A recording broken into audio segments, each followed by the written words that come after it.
Motor Speedway. They're lean, they're mean, they're 5 to 7 horses, a man and machine. They're 4 wide before they start to slip and slide. The Coast to Coast Racing League 350A Modifieds, Pro Late Models, and the 360 Sprint Cars.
We are live on the Coast to Coast Racing Network. I'm Zach Chapman here with Shaggy TV, ready to bring you night number 3 of the Coast to Coast Speed Weeks. And right now, the dirt standings is going to take the best of 4 races. So we do already have 4 in, but you know, there's a chance to improve or maybe just go out here and have some fun with something that you're not necessarily as comfortable with. But right now, Blake Chapman leads the way on the dirt side of things. 6-point lead over Chad Griggs and Brennan Lacey. Stephen Goldner, a close 4th.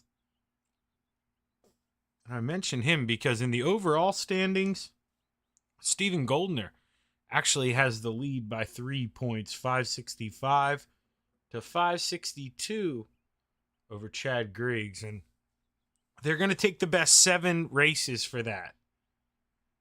They've done 6 so far, so all the races have counted. They've been a model of consistency so far. Let's see Devo here, lap number 1.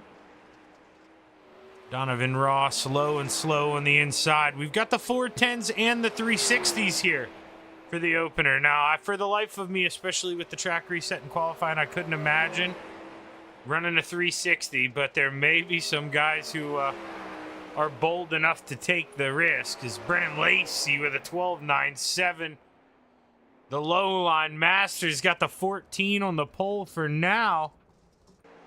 Let's see what this kid, let's see if he's got anything in the 20. The salesman, Blake Chapman, purple through sector 1, through sector 2, purple. Quick time for the 20, Blake Chapman, 12.93.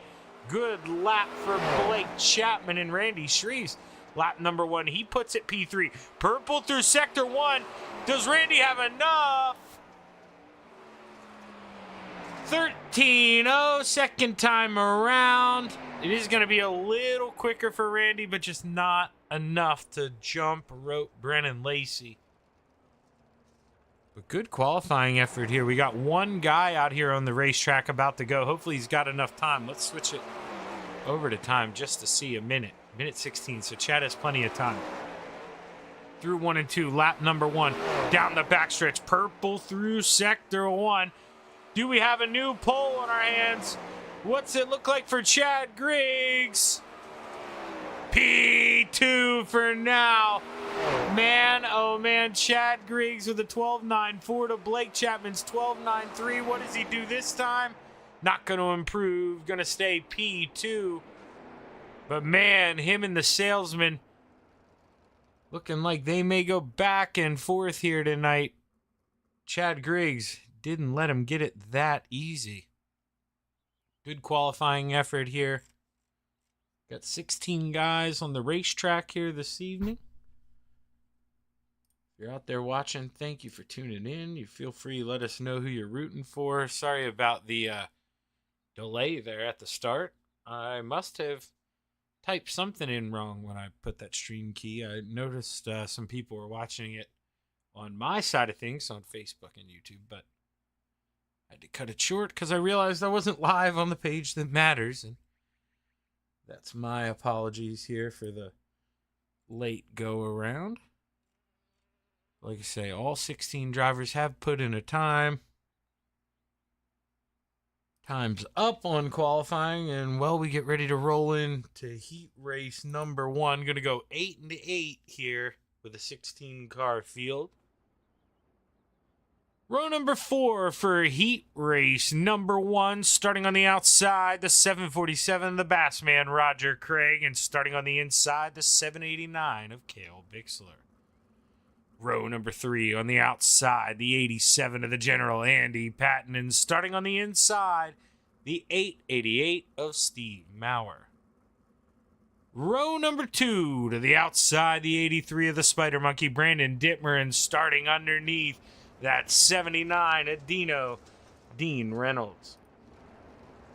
Row number 1 for heat race number 1. Starting on the outside, the 414 of the Brennan Lacey.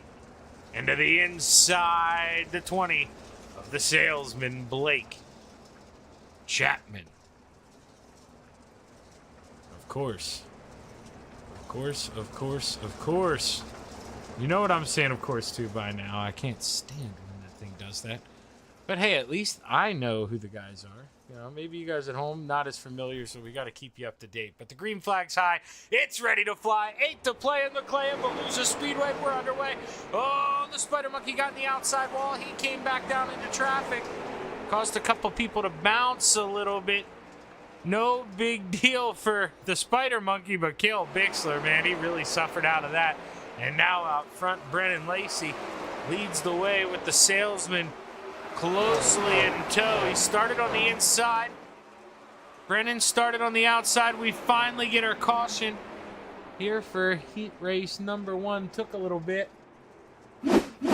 This is what happened. Let's see here.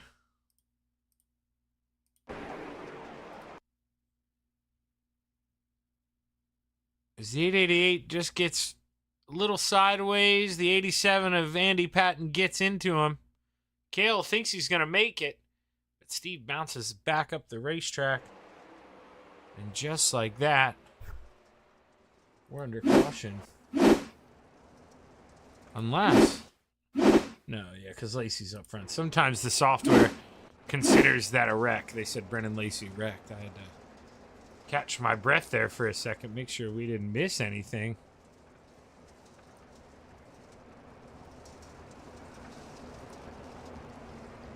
But all's well for the 114 of Brennan Lacey. Pace in the field here at Volusia Speedway, night number 3.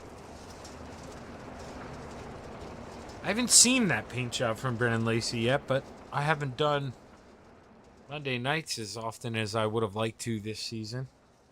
And when I do, I'm not good enough to transfer up to the A Series, the Renegade division. Ooh, Dino gave us a nice little wheelie there. That 79, he is not camera shy. That's for sure. The 79, he's a showman. You know, he's got the Super Dirt Car Series. You got to know how to promote and pull on wheelies down the front stretch at Volusia. Good way to do that. As Brennan Lacey rolls the inside through 3 and 4 for the final time. You can go anytime that pace car dumps on pit lane. He drops the hammer. We're back underway. 5 or 6 to play here at Volusia. It resets a little bit. Dino with a move tries to get around the 83.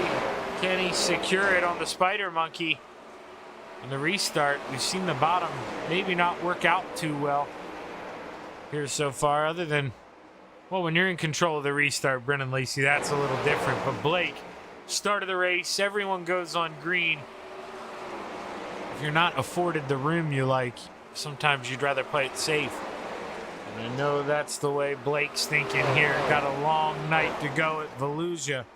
50 laps here in the feature, so make sure you got enough gas, keeping an eye on that. Could get interesting. And speaking of getting interesting here, they're still racing in the back. Steve Maurer taking a peek here under the 789. Not able to complete the slide job, but he scared Cale a little bit. Moved him up the hill, and just like that, Steve Maurer, welcome to P6. White flag in the air one more time around. Blake kind of stuck in that wake here, the 414. Does he make a move? Final time through 3 and 4.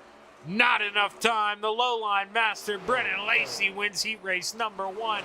Oh, Blake Chapman and Brandon Dittmer barely edges out Dean Reynolds. Roger Craig, Steve Maurer, Cale Bixler, and Andy Patton rounds out the field.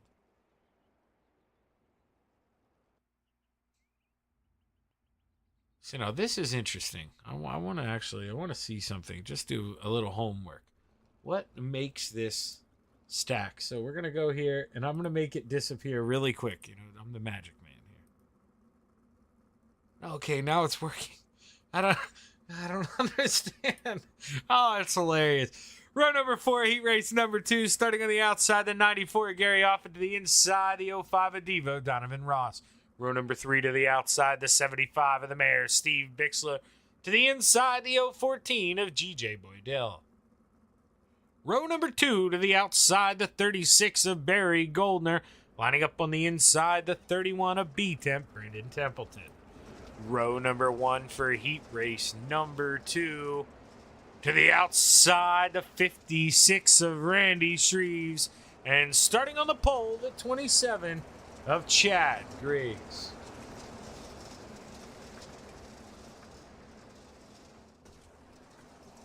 Chad Griggs, no stranger to these winged shows here in Coast to Coast. He's been racing as a member here the past couple seasons, but before, he was just running charity races, and he definitely made his mark. Some good runs at Knoxville, but the green flag's high. It's ready to fly. Heat race number 2 is underway at Volusia Speedway. Chad flips that right rear up right in front of the 56. Had to plant his ground. Had to do what Blake Chapman did to Steve Bixler. Gets oh so close to that wall in the 75. Looks for a run on the outside of the 014. He's there, but Greg goes up and he shuts the door. Brandon Templeton looks up in that rear view mirror, and he sees the 36 of Barry Goldner trying to close that gap. Barry Goldner got a hot rod here tonight, running around 4th place. Looks like he's got some speed under that thing. Just can't find a way to get around to find a way around that 31 of B-Temp, Brandon Templeton. Randy Shreves, he's also, you know this 56, no stranger to the wings. I've mentioned him before this week in Friday Night Lights, and I mean, he's really been learning. I mean, through Coast to Coast, all the other wing sprints that he's doing. I mean, pretty much cemented himself as a guy who's going to be fighting for the top 5. And see, with 3 to go, he's comfortably in second. Now, Brandon Templeton, he has cracked the whip a little bit. He's gotten on this thing. He's gotten into a rhythm as we ride right under that front wing. You can see that 56 of Randy Shreves getting closer and closer here, but 2 laps to go. I just don't know if the 31 is going to have enough time. Chad Griggs through 3 and 4. White flag in the air this time by. One more trip around. Chad started on the pole. Big move through 1 and 2 and just absolutely drove off into the sunset here in Florida. Checkered flag waves. Chad Griggs wins heat race number 2, followed by Randy Shreves, Brandon Templeton, Barry Goldner, GJ Boydell, Steve Bixler, and Donovan Ross edges out Gary Offit at the line. After that, we take a short break here on the Coast to Coast Racing Network, and we will be right back with your 50-lap A-Main here at Volusia. Stick around.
We're back live on the Coast to Coast Racing Network. Zach Chapman here, and no surprise after watching heat race number 2 as I sneeze. Just got to the mute button in time. That was close. But no surprise if you watched heat race number 2, as I was saying. Chad Griggs at the top of the charts by 1/10 of a second. So Chad Griggs flexing his muscles here in warm-ups, but it matters where you finish. Everybody knows that. Let's take a look at the starting lineup.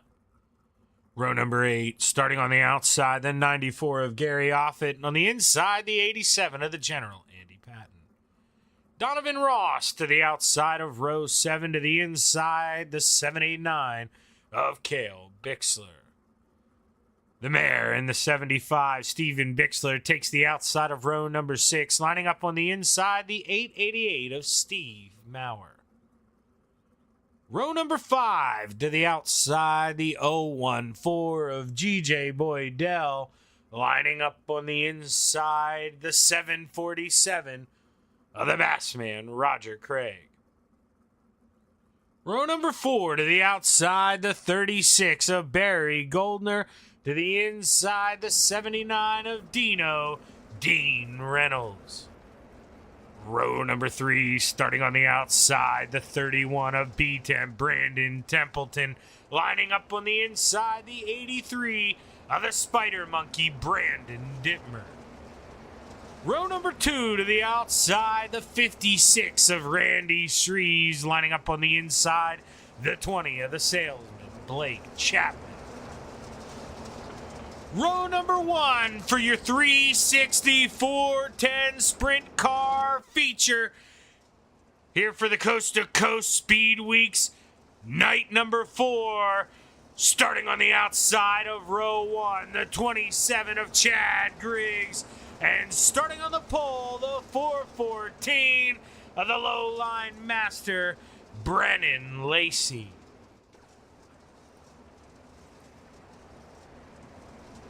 As we roll out a 1 and 2 down the backstretch for the final time, I can feel the tingle in the nose, so at some point, if the racing is pretty amazing, you may hear me sneeze. I may not be able to reach that mute button, but they aren't going away, so it's coming at one point in time here.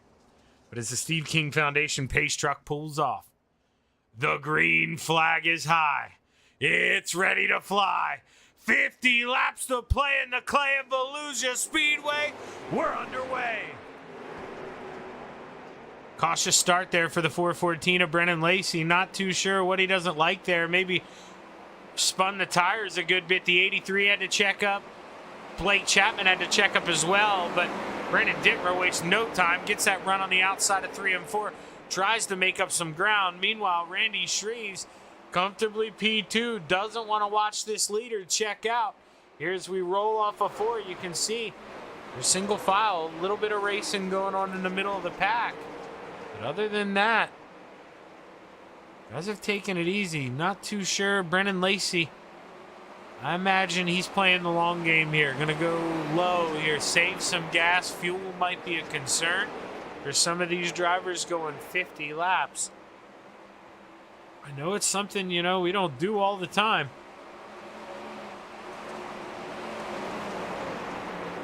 Not only fuel, but tires. Let's take a look here. We find some racing going on. Steve Bixler trying to look to the inside of the Canadian there in the 747, the Bassman, Roger Craig. Steve knows they're both Salty Dog members, and, well, if he doesn't get going, he's going to see that son of his in the 789 work to the inside and go on by.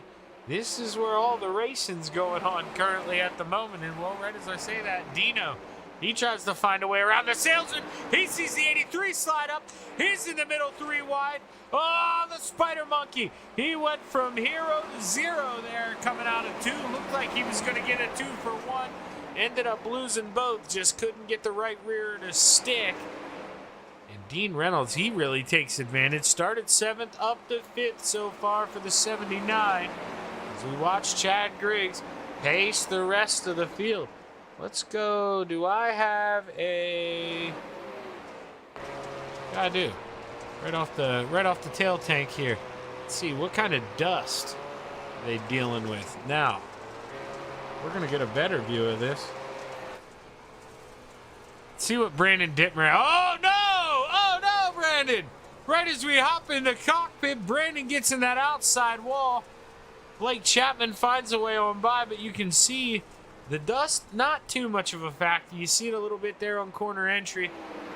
Right now, the Spider Monkey, man, he's wheeling that thing. Blake Chapman, it looked like he cracked the throttle maybe to let him slip up in line. And Dean Reynolds moves on up one more as well as he gets by Brandon Templeton.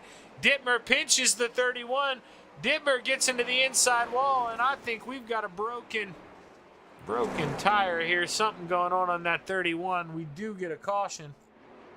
But for a totally unrelated incident, the Bassman, Roger Craig, involved in this caution. Let's see. So Steve Maurer throws the slide job, and Roger just doesn't have time, doesn't get out of the throttle. Bounces down, and Cale Bixler, with absolutely nowhere to go, creams in. The general gets a little piece of it. Oh, Barry Goldner gets involved as well. And that was right in front of your leader. Oh my gosh. Let's see something here. Let's see what they see.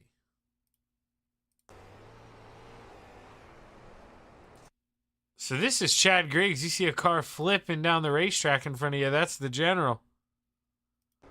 Andy Patton, he able to get on by. Not what you're expecting to see when you're the leader coming out of the front stretch into turn one. You know, you just see a car flipping coming down off the outside wall, but everybody does a good job of avoiding it.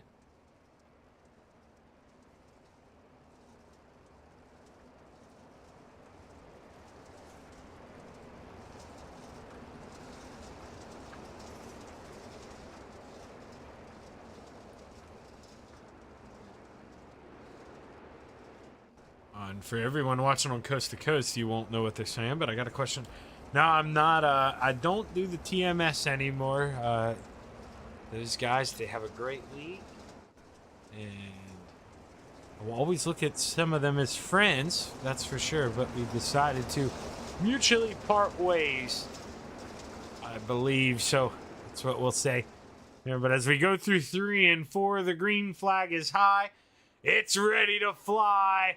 We're back underway, lap 13 at Volusia Speedway.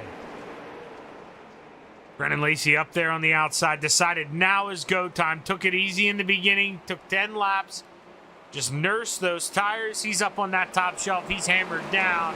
And here comes Dean Reynolds to the party. He moves that 79 into the bottom step of the podium. And Dean Reynolds, how far can he climb that ladder here tonight? Dean started 7th, up 4 spots.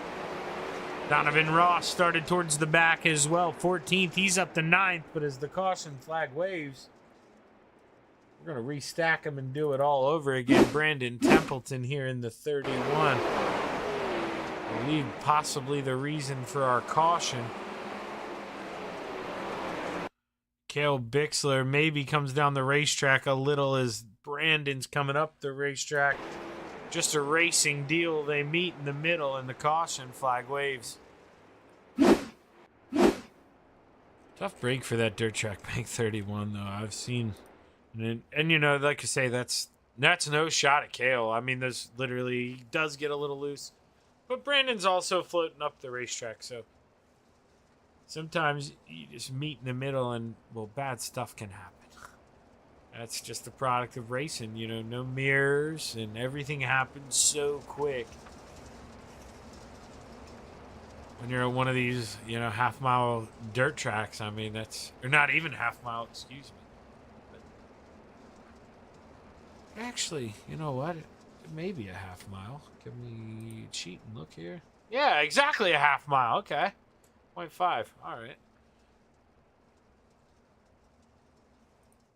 Steve King Foundation pace truck. The light should be off here. No, they're still on. Excuse me.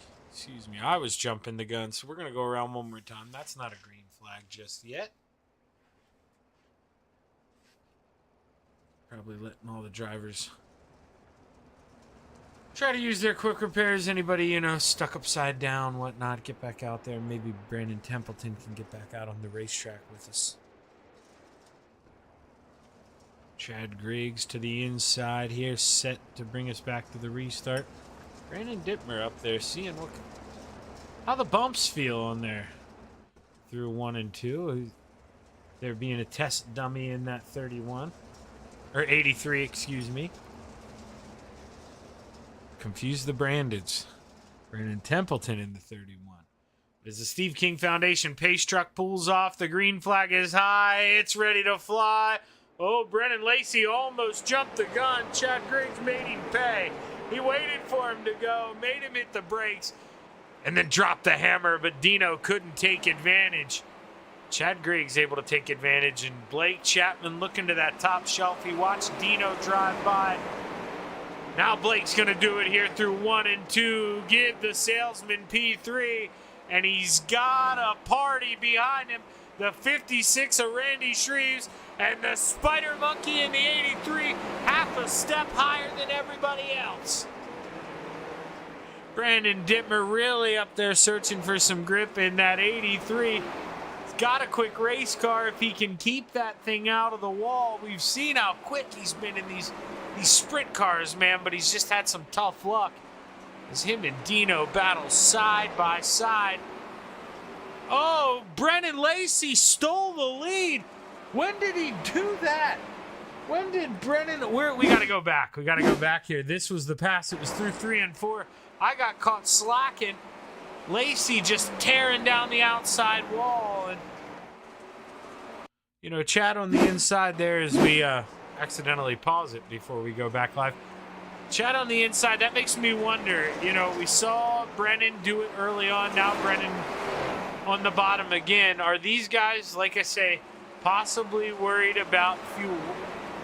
Are we worried about tire issues? Because right now, you could almost pin this 410 down on corner entry. You may want to lift coming out because of how slick it is, but there's no shine up there where Blake and Brandon are right now, where Lacey just drove it. I mean, if you could go up there and absolutely pin it down. Now, could I do that? Absolutely not. You got to be a good driver. You got to be comfortable with the wheel. But these guys do have that ability to do just that. There's a reason some of them are, some of them aren't. Here, it's just we're playing mind games. As we come to lap 25, this time 1 lap away from halfway. 24 in the books. Steve Maurer looks to the inside. He watches Donovan Ross creep up low and slow. Devo moving his way. Only 3 spots out of the top 5, but you see big gap to this man, GJ Boydell, who's crossing the start-finish line as Devo and the boys roll through 4. And you know what that means? Lap traffic.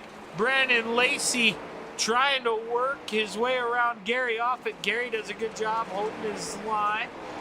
Brennan uses the basement to get around. Now, what does Chad Griggs do? As Chad gets a big run through 4, he's got a creep low, and this is where it gets fun. This is where you make your money. We're down to 22 to go this time, coming out of 4. This is normally, you know, a feature in most places, 25 laps at a place. So right now, how much rubber have you saved yourself? As we see Chad Griggs inching his way closer and closer and closer. The 27. Here he goes. He's right to the tail tank as you see Brandon Lacey goes up, throws a little block on 1. And man, 3 wide in front of him. What do? We can't go 4 wide. Yes, we can. Oh, Barry Goldner comes down. Roger Craig does a good job of cracking the throttle. That could have been really bad, but somehow we make 4 wide work in Volusia.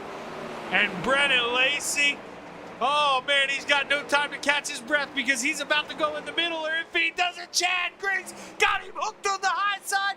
New leader, the 27 through 3 and 4. Chad Griggs made a move, went where Brennan wasn't comfortable, and stuck it to the outside even with the lap car in front. Moved Chad Griggs to the lead, but Brennan Lacey, like the dog he is, starts reeling him back in. Oh, he gets into the outside wall, able to straighten it up. Where's Blake Chapman in all of this? Blake, a whole backstretch behind, if not more. He's going to need help if he wants to go up there and play with these woods, and he may have just got it. He may have just got it. Lap traffic gets a little sideways in front of your leader. And Chad Griggs, no choice, makes a little contact with Steve Maurer, and Steve Maurer goes around. And we are back under caution for the 3rd, maybe 4th time. You see Chad, he tries to counter down. Steve gets a little sideways, comes back down. Chad was going to go up when he sees him coming down, but was just too close. Slightly hooks him. And you see Kyle Maurer, attorney at law, go flying. So we lose the top wing for Steve Maurer and Chad Griggs.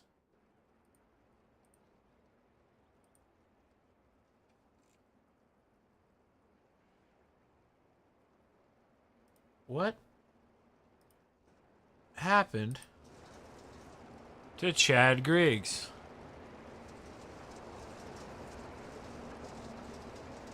Chad pulled off the racetrack. I am not too sure when or why here.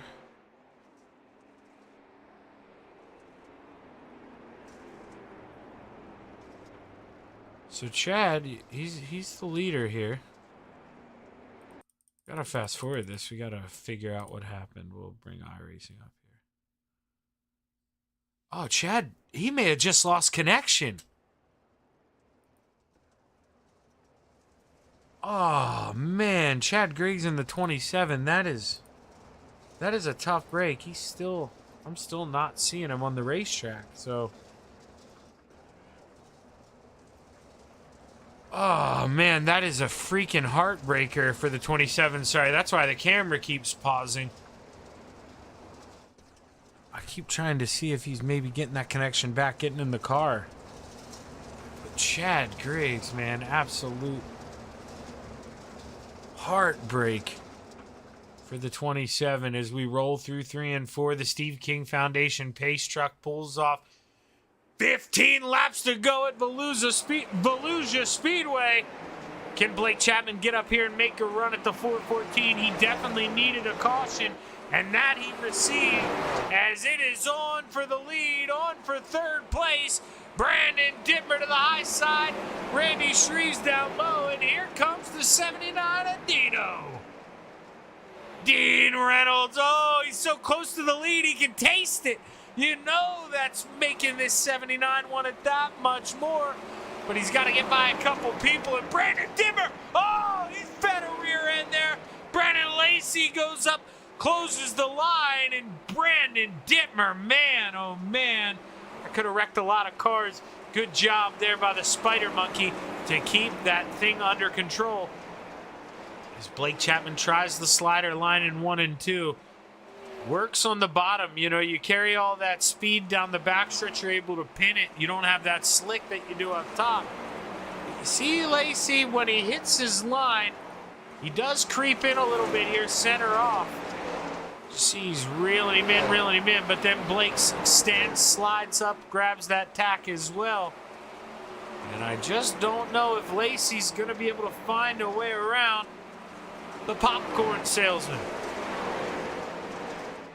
Brandon Dittmer, here comes Dean Reynolds. Dino looks to the inside. Dino loses that rear end a little bit, center off, just can't find the... Oh no, Dittmer in the outside wall. Able to keep her rolling, but move Dino on up to P4. And Randy Shreves, you see him there in third, but he's losing touch of these two out front. And Lacey was starting to reel in Blake, but you saw the aftermath there. Gets in the outside wall through 3 and 4.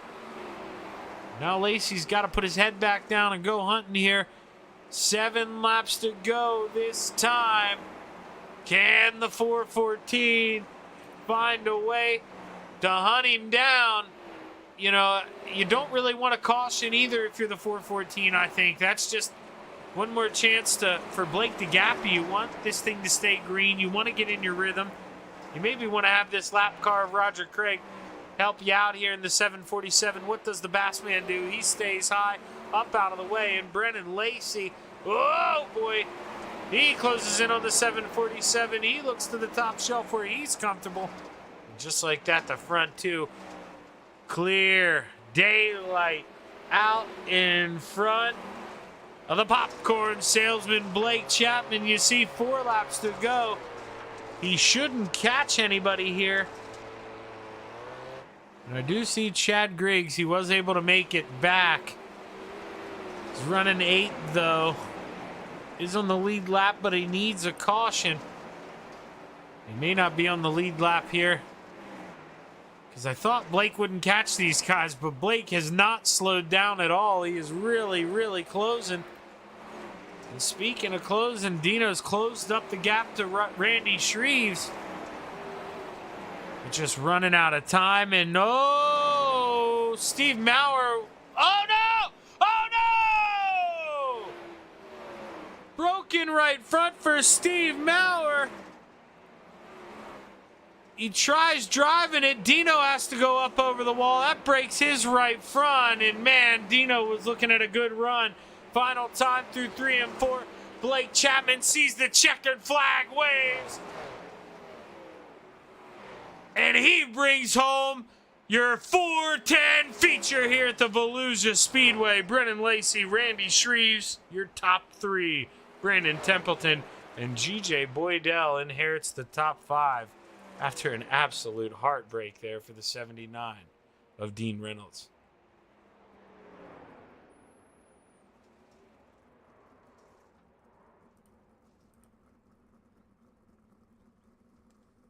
We'll see if we can get a word or two here with these guys.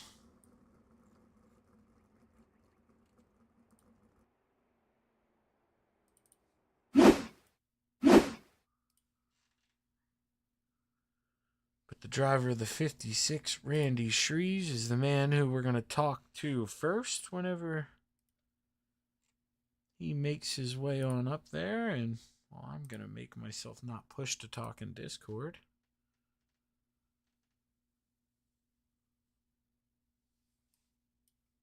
We'll pull up the third place finisher here, the 56, Randy Shreves. Shaggy, man, you got a copy?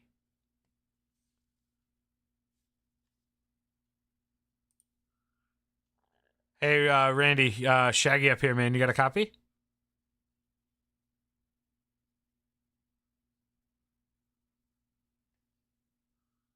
Okay, not too sure. You got me now? Oh, yeah, there we go, Randy. What's going on, man? How you doing? Oh, good, man. I'm glad that one's over. That thing was a handful. Yeah, it really seemed like it was. We saw guys slipping and sliding coming out of the corners. It seemed like, correct me if I'm wrong, but in the middle up top, now I know you were kind of down towards the bottom at the end, trying it out at least, but the middle up top, it would tease you. You'd have a lot of grip in the center, but coming out, man, it would just seem like it was a sheet of ice.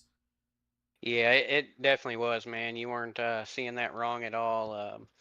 And I was just, trying to conserve fuel there early on, and wasn't for sure, if I saved enough, and I was just unsure if I should push it, or I don't know. I just saw a couple guys get by me, and I didn't want to fall too far back, and just tried to keep that thing straight, which it was real hard to do. That thing was just, it was a handful, man. That was one of the toughest races in a 410 I've ever been in. But yeah, glad I can hold on to that thing though. Yeah, I mean, you definitely gave us a good show along with Dittmer and Dino. Man, you guys were battling it out. How fun was it throwing those sliders back and forth? Oh man, it's always fun, especially when you got guys that'll race you clean and lift if they have to. Some guys just they'll just plow right through you, but those guys, they're good drivers, clean drivers, and I love racing with them, and just glad I can have a race like that. Yeah, man, I always am too. You guys, they underestimated again here. I think, we're not supposed to roll this next one, the asphalt one, till 8:30. But you guys, man, it don't matter how many drivers we put out, clean show, and you put that on once again. Congratulations, Randy. Great P3, man. Who you want to thank? For sure, definitely want to thank Coast to Coast for all they do for putting on this Speed Weeks, man. It's awesome, and just everybody involved with this thing. Want to thank KSB Builders, Dylan Shreves Designs, you for the broadcast, and everybody, the Steve King Foundation, and everybody for watching. Well, Randy, one more night to go, man. You're up there. You're in the top 5. You thinking we got a shot here since you got another podium? Maybe stealing this dirt trophy here? I don't know if I can go all the way, but you know, it'll be close, man. I just got to keep my head in the game and see how it unfolds. Well, hey man, you got the talent. Let's see it tomorrow night. Good luck here, Randy. Yes, sir. Thank you, Shaggy. Now we're gonna pull up the driver of the 114, Brennan Lacey. Brennan, man, it seemed like you'd reel him in. You'd get to about 3/10, but just so tricky on the outside.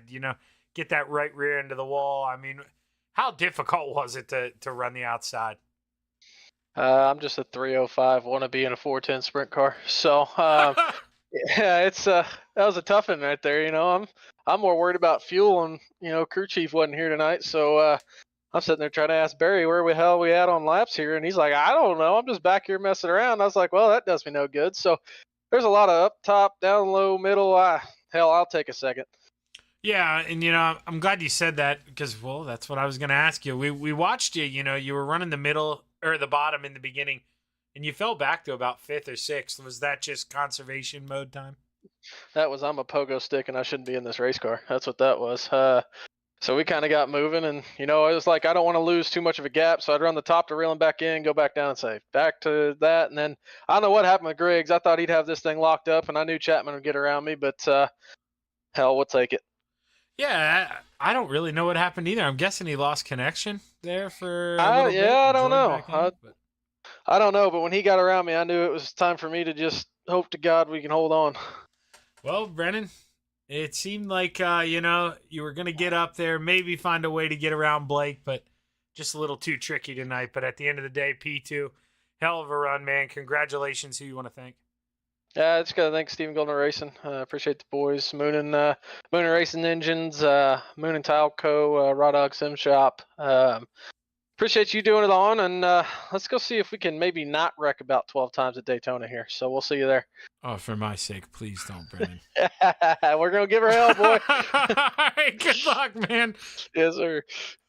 It's Brennan Lacey, your P2 finisher, and now we're gonna bring up the man of the hour, Blake Chapman. Blake, now we've seen so many times this season, especially on Wednesday nights, you're out there with a 3, hell, maybe a 6-second lead, and a caution comes out, and it's bit you a couple times. Now tonight, it finally comes back your way. Do you think we were going to be able to run those guys down without that caution with about 13 or 14 to go? No, definitely not. We got to lap traffic there, and I was reeling them in. I was getting towards striking distance there, and then lap traffic happened, and they built up a huge gap on me, and I knew my only chance of catching back up to them was a caution, and we got that. And it sucks to see what happened to Griggs. I'm not sure exactly what happened there. He just dropped out, and fortunately, just be able to get back out there and salvage something. But really hate to see that. I think it would have been a really good finish between us three. But definitely a challenging race. 50 laps in this 410, and there was some adjustments that I made before the feature that I don't know if they were exactly that great. We took some that engine restrictor. We took some engine out of it. We really couldn't get it off the top like those other guys could, but the middle was fast enough in 1 and 2 there towards the end. We were able to hold on for a win. Yeah, don't get me wrong. I mean, Volusia, it does always age a little different, but man, tonight it just seemed like, you were talking about you couldn't get that speed up top. Man, the center of both corners, it just seemed like, obviously I'm not in the car, Blake, but you could almost pin it down, and then coming off, man, it was just a sheet of ice. Yeah, for sure. I've noticed in these races that we ran all week, the middle has really come in towards the end of the races. So, that's why I took some of the engine out of it because I wanted to be able to run that middle and get better runs than those guys. I think I kind of underestimated the power these 410s have because guys were able to rip it up top all night. But, it got wide enough that we were able to take advantage, go low, and, make up some ground. Yeah, both of the drivers have touched on it a little bit. But at the start of the race here, how close were we on fuel? How much, was management important? Yeah, when I loaded in, I think it told me I was going to be 2 or 3 laps short on fuel. I think they based that off of my warm up laps, and I was basically ripping the top the whole time in warm up. So I knew the track was going to get wider, and if I wanted to be okay on fuel, I had to run low for a little while, and that's what we did at the beginning of the race. We ran that bottom in 1 and 2, and really wasn't there in 3 and 4, so we were able to run that short slider in 3 and 4, and we were really pretty good on fuel all the way through. I was constantly checking it at every caution and even some in between, but fortunately we were able to manage fuel early, and we were able to run it all out those that last run there. Well, hey, heck of a run, Blake. Another checkered flag, man, and this dirt stuff. They better watch out. You may be bringing home a trophy here. I know Isaac. He's been the charity week dominator here, but Blake, you've been doing a hell of a job, man. Hopefully you can keep it up tomorrow night. But congratulations, big win. Who you want to thank? Yeah, first I got to thank everyone that's involved in putting this event on. Everyone at this league and the Steve King Foundation.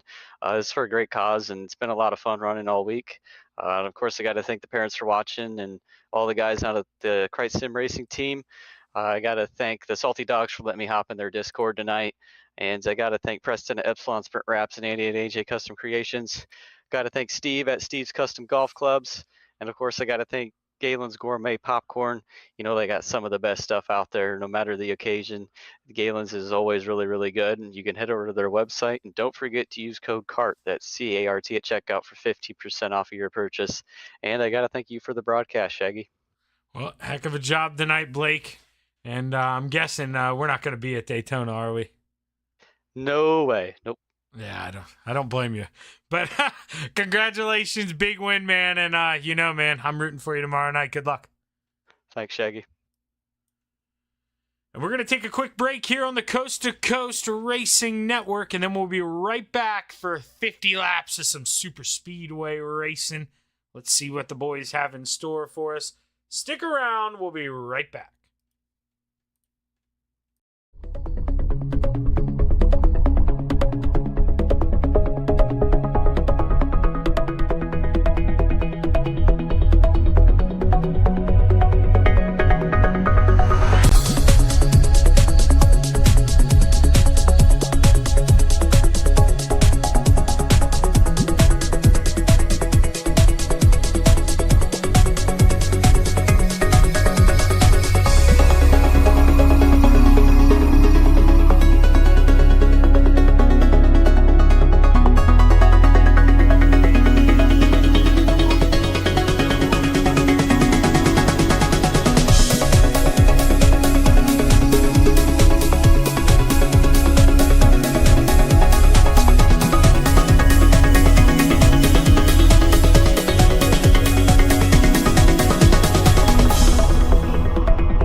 It's time for another edition of RSN Trackside, powered by Bob Johnson Auto Group on Rock Sports Network. Kiss on the champion.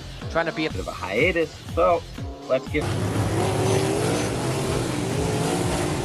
Tonight we'll be talking about it.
outpouring of love was amazing. These dollars had come together to support us, and we realized, no, we didn't want to use them for us. We wanted to use them to help others. The foundation has done so much for so many people. It helps any family that has somebody, whether it be a crew member or one of the drivers, that get hurt. We can help them to get through the situation. I was injured in a non-wing sprint car accident that broke my neck and left me with a spinal cord injury. I was in the hospital 8 months, and that got really, really expensive. So having that extra help to help push me and my family forward was a big deal. I was involved in a pretty gnarly sprint car crash. Found out my brain was swelling and bleeding. Pelvic bone was broken. I had 2 cracked vertebrae on my back, and I was in the ICU a little over a week. The Steve King Foundation reached out to my parents. We received a donation from them. Immediately they started me on what's called neurofeedback, and insurance did not cover the neurofeedback appointments. So we received another donation from the Steve King Foundation. It really helped a lot, and I just want to say thank you. Thank you from the bottom of my heart to the Steve King Foundation for everything that they have done for me. This last Sunday, I got to turn laps in my modified here. That was my first laps back in a race car since the accident, and I truly believe that if it wasn't for the Steve King Foundation, I wouldn't be able to do that or be where I'm at today. Yes, Steve's death is the reason the foundation exists, but it's Steve's life, and it's the lives of racers everywhere, is the reason we're able to do the work we do.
We're back live on the Coast to Coast Racing Network.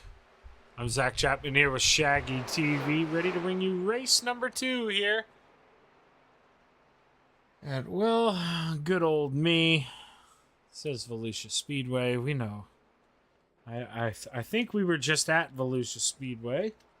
And, well, we're definitely not there right now. So, we're at the Daytona International Speedway here.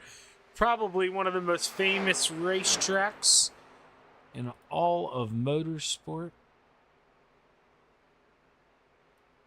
If you have not been there, definitely would recommend. I went once, and, well, I mean, it was probably the crappiest race at Daytona in NASCAR history, and I still had a good time. Tony Stewart led all but 4 laps, and it rained for about 3.5 to 4 hours, so it didn't get over until 2:30 in the morning.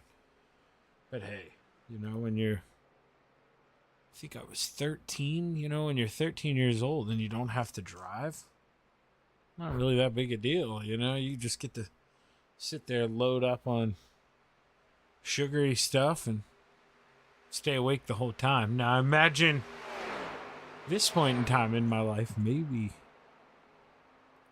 you know, maybe it would have been a whole lot more miserable. But hey, I had a good time. That's what matters. Right now, Scott Zeneker's having a good time in the 143. Currently P7 on the charts. Not that that means absolutely anything at Daytona. It's a draft racetrack. You're not going to do anything by yourself.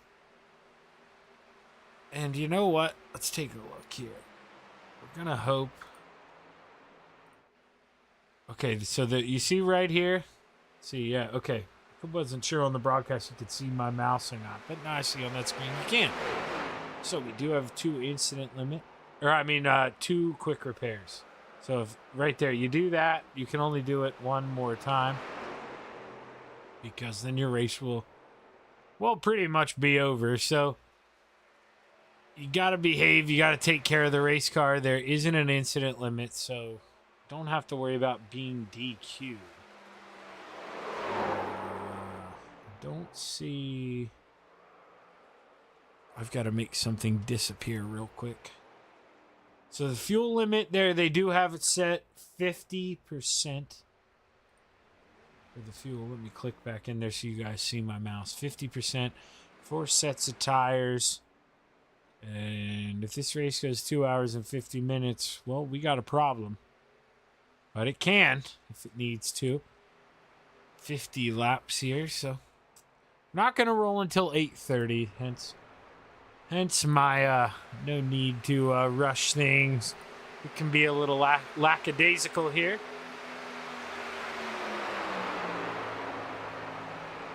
See, that's Mike Cramner. Is Jack Clevenger? Oh, Gary Siegelcow gets a little bump in the side. He goes up, lays the wood back to Mike. And oh, I think Gary tried to save him, couldn't tell. As the Wrangler 747 of Roger Craig rolls across the front stretch.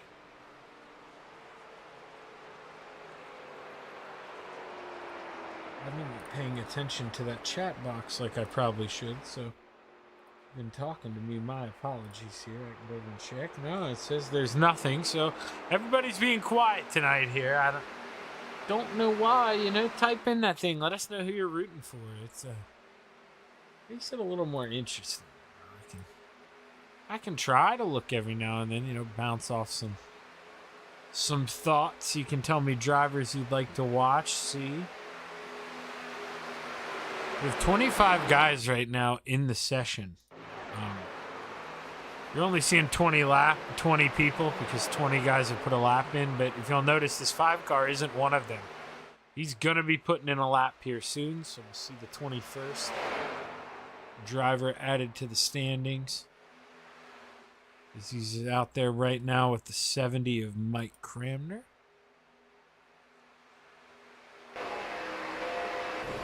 Oh, gosh darn it. I was thinking this was the next gen car all night. So my cameras, they're going to be what they're supposed to be. I guess the iRacing default. I'm used to having my custom nose camera and my roll bars and stuff. So I was caught slacking on that. My apologies. Just have to go with the regular old gyro camera here. We'll ride along board with the 70. Mike Cramner.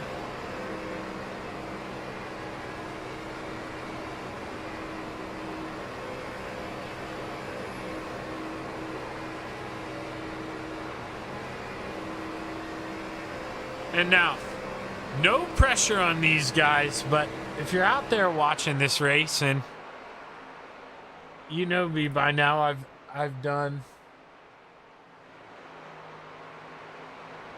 Oh, we got Hollow out there rooting for the Goose here, Chad Cote. See, I told you I'd try to look over. But anyways, back to what I was saying. I do a lot of broadcasting, and a fellow driver in this league and my teammate, John Hine. Him and I do a NASCAR league now on Sunday nights, hence why I couldn't do the Sunday night broadcasting. Awesomely, Joe Halter stepped in and did an amazing job. But John Hine and I were there, and 50 cars signed up for a race at Daytona. 110 laps, and I kid you not, 2 cautions. There was a caution in the beginning of the race, a caution right after that. On a restart, a guy spun the tires, which can happen to you. And after that, we went about 95 laps green flag. So it can be done. I've watched guys do it. They did it in the next gen car, which truthfully is a little harder to draft and maneuver with. I think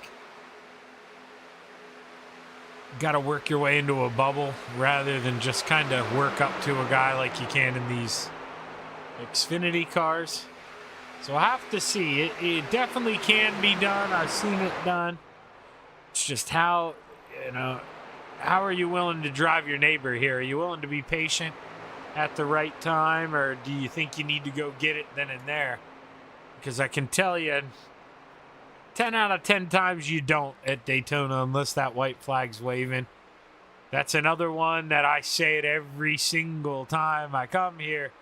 So you're probably getting sick of hearing it by now, but you don't want to be in the lead on the last lap. That race that went green for, like I was talking about, 90 some odd laps to finish. The leader on the last lap who took the white flag finished 4th.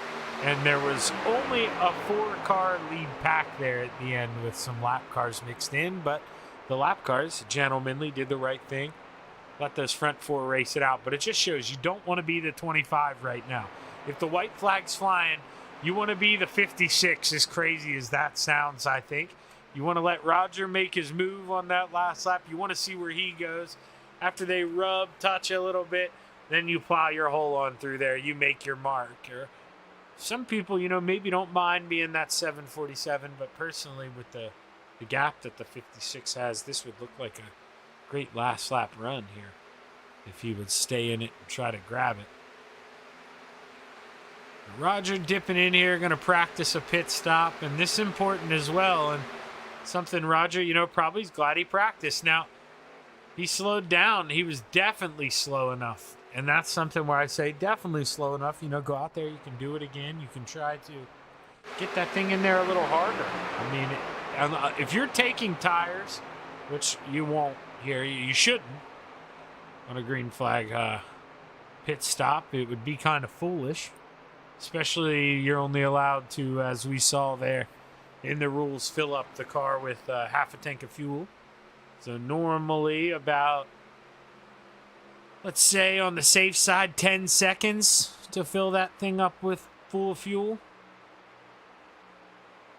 Cut that in half, I mean, you're going to save yourself 5 seconds on a gas only, so probably in the 5 to 6 second pit stop range. And if you had tires on that thing, you're going to be in there 12, 13, maybe 14, depending on how you get in the boxes. Devo, he tries practicing a little bit, and Devo overshoots it.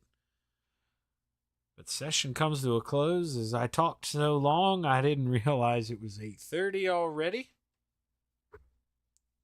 And we get ready go into qualifying here at the Daytona International Speedway. Probably one of the most, even though we have a healthy field of drivers here.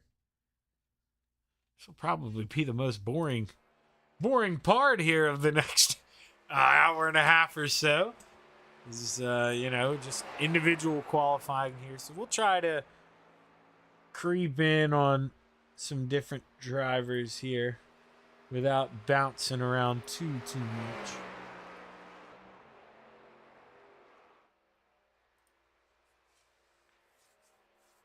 Roger coming down the backstretch. This is where we'll see what he chooses to do. But yeah, he should be, I was going to say, close enough. You want to be up there as close to the wall as you can. Really want to pick up that speed here on the opening lap. And if you plan on running 2 qualifying laps, which you should because you can't tape this thing up, stay out up top for the whole next lap too, because it's going to be beneficial. You're going to burn up some fuel, lighten the car load just that much more than if you were down low, and then you'll definitely be up to speed here taking the green on lap 2. But he chooses, he's going to go to the bottom here, lap number 1, and see the general Andy Patton right behind him mythically doing the same thing. We got Bill Calder down on the bottom right now. Greg Parmalee coming around to take the green flag. Let's go back to Roger Craig. Let's see if we can find him. He's going to put in the first time. See where he sets the bar. Andy Patton pretty close to him as well. So should see 2 times click in. Andy with the quicker car through sector 1 and 2. So Andy's going to take the pole here with a 50.86. Roger Craig with not an 011. That's something like people have been seeing in those alien ships. If you get around here that quick, let me make it so you can see their lap times. Mike Cramner coming around P2 for the moment. GJ Boydell third. See Scott Zeneker in the 143.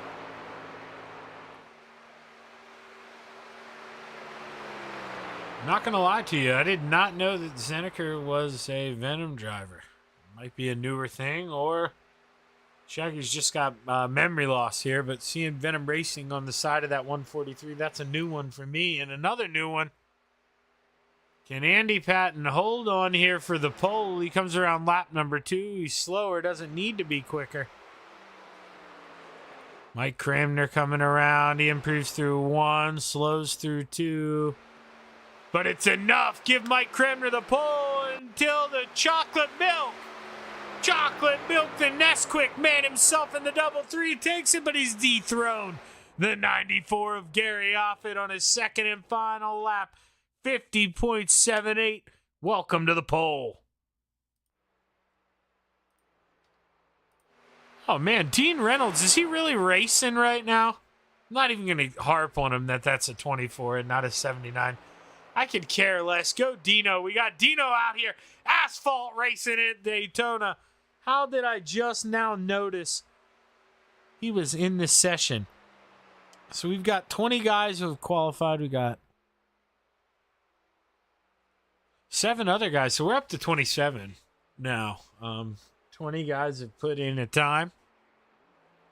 Dean Reynolds 18th out of those guys. Hey, he's not the asphalt guy. He knows it, but lap qualifying don't matter here, man. It's where you finish. Got to keep that thing clean. Find a way to race your way up towards the front. Let's make this say time. Whoa. 5 minutes and 36 seconds left here.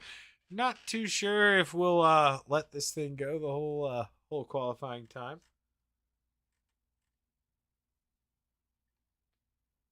If not, they may. They may allow drivers to go to the bathroom, grab a drink, and I don't get an intermission in these asphalt races. Could be here a little bit. I promise. Well, it's for charity tonight. I can probably yell across the room. The worst thing you'll hear is the refrigerator shutting. It's not an alcoholic beverage. You know by now. I'm addicted to my Pepsi, and I'm going to go grab one. Watch that timer, the beautiful view of the backstretch. Give me about 15, 20 seconds here.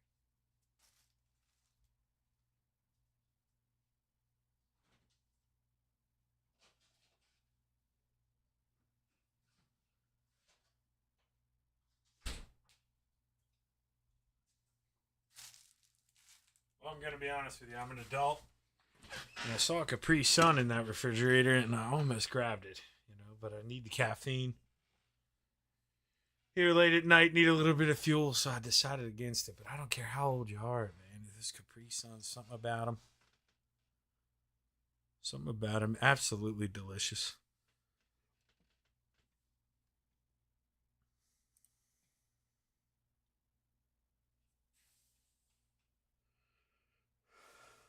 I just now peeked back over here since we have time. I'm doing pretty good. Thanks for asking.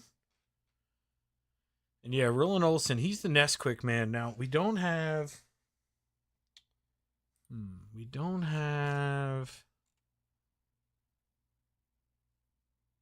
Yeah, no Terry Landis. That's always a fun story on Tuesday nights sometimes.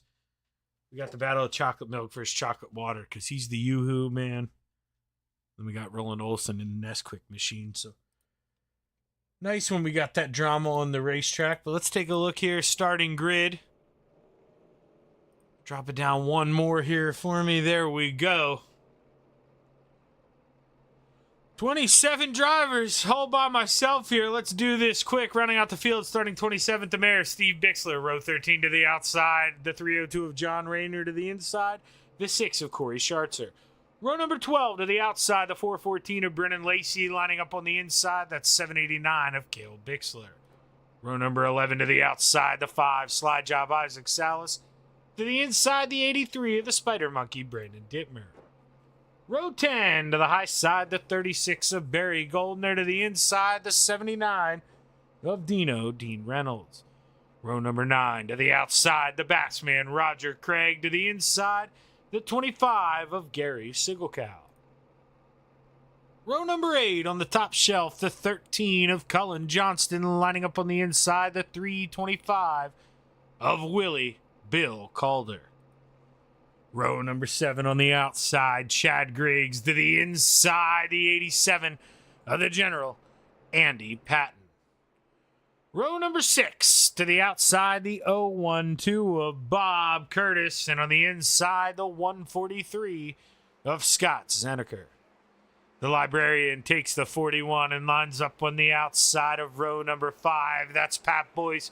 And to the inside, the 014 of G.J. Boydell. Row number 4 to the outside, the 70 of Mike Cramner. To the inside, the 93 of Butters, Jason Butterfield. Row number 3 to the outside, the 05 of Devo, Donovan Ross. To the inside, the 33 of the Nesquik man, Roland Olson. Row number 2 to the outside, the 4 of Greg Parmalee. Starting on the inside, the 56 of Randy Shreves. Row number 1 for your 50-lap main event here at Daytona International Speedway. Starting on the outside, the 94 of Gary Offit. And starting on the pole, the 78 of Jack Clevenger.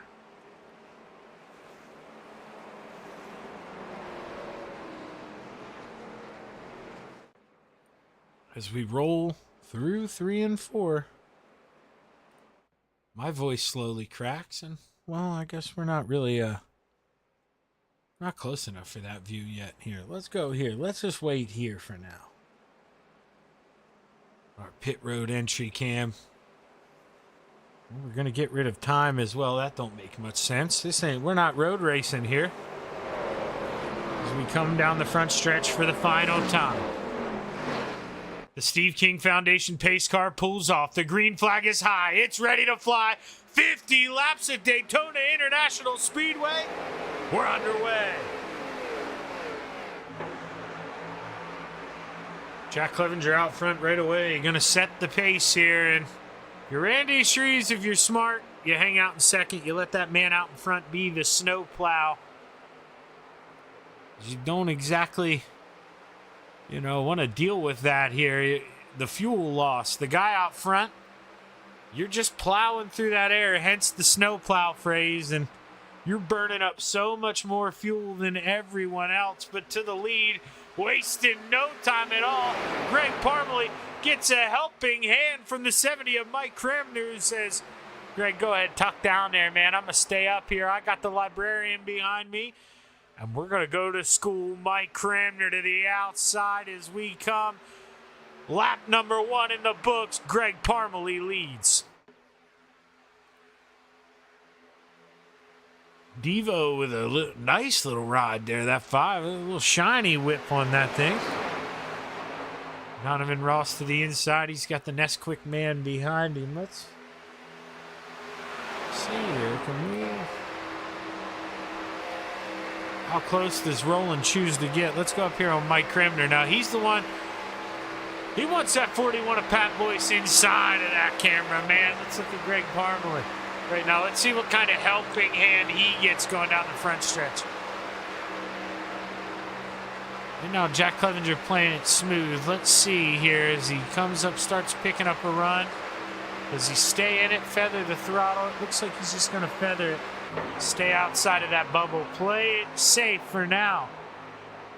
There's a long, long way to go here at the Daytona International Speedway.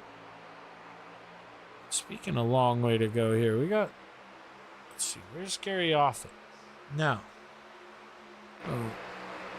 No, that's terrible. It's not my custom camera. Sorry, we're going to go here. Now, this is the man at the tail end. And if I was in this race and Marty or Joe or somebody else was broadcasting, you'd see me and Gary Offit's mirror right here, just letting these guys do whatever they want. You hear him coasting through these corners, just using the air in front of him to move this car, manipulate traffic. And he's going to have a lot of gas. He's not going to have to worry about fuel load. The longer you go on this first stint of gas, well, if you can cut this thing in half, make it a one-stopper, that's to your benefit. So that's what you need to keep in mind here, and you need to play this thing as smart as you can.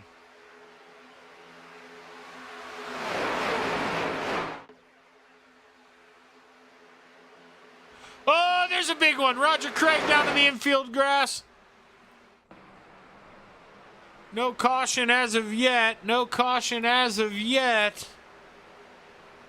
Roger able to keep it straight. Brennan Lacey able to keep her rolling as well. But some car is going to lose the draft. Here, I believe starting with the 325 here, Bill Calder. I don't know if he's going to be close enough.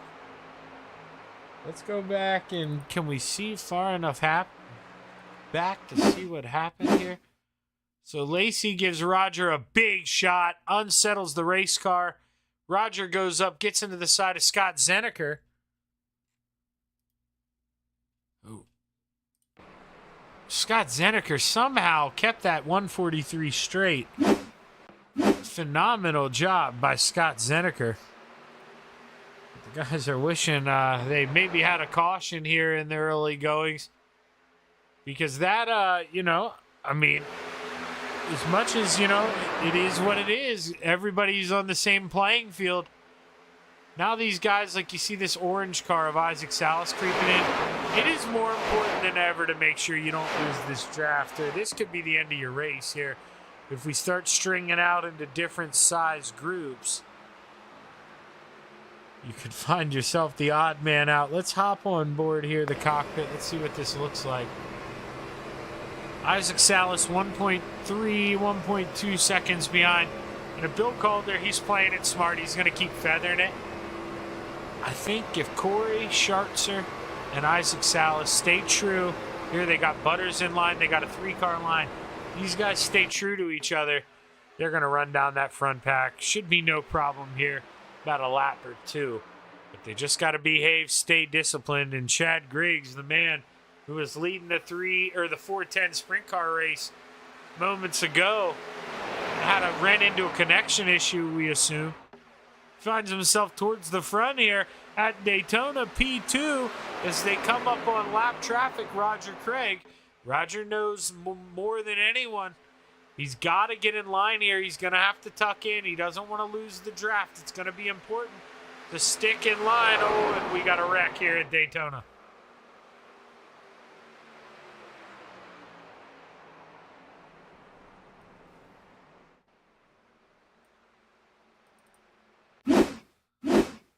Let's see here. I want to...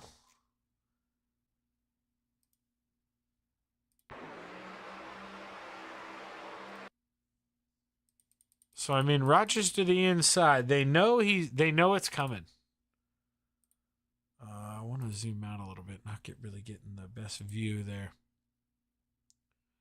So Rogers down there around that yellow line. He's got to come up a little bit for corner entry, and Bob Curtis he's got some room off that wall. Maybe just, making Parmalee get a little too uncomfortable in the 4. Comes up there, bounces off the 0-1-2, and just like that, chaos ensues here at Daytona, and a lot of drivers going to have to use their quick repair early. Oh, the 36 of Barry Goldner. Barry Goldner, good freaking job getting through that thing, keeping it clean on the inside. May come back to be a big deal here in the later stages.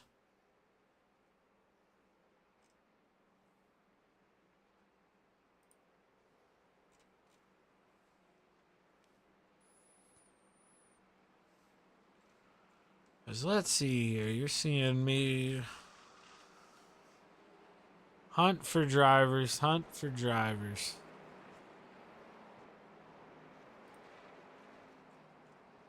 see.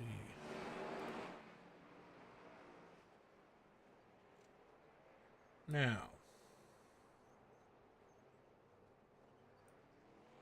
I'm going to try to find Cullen in this before I pull him up here.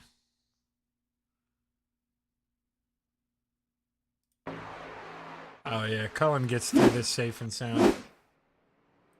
And now he pulls down pit road. Let's go down and bug him here. Hey, Cullen, I'm down here in your territory, brother, up in the booth, though. You got a copy? Yeah, I got you. You got me? Yeah, man. I'll tell you, I mean, you're definitely better than me at the end of the day, but I like to consider myself your style of driver here. Running in the back, and we get to watch all that, happen out the front windshield. How long do we stay at the back and just try to let the madness happen up front? When's go time? I don't know, maybe 15 to 20 to go, something like that. Once I've got my last stop in, try not to go up too much track position. Now, with this 50% fuel load, what are we, like 16 laps to a tank, something like that? iRacing was telling me 20, but I don't know if I believe that 100%. All right, so we're looking at least the 2-stopper. Well, Cullen, you got one of them out the way, maybe with a couple more cautions, just 2 more to go. Good luck here, brother. I'll be rooting for you.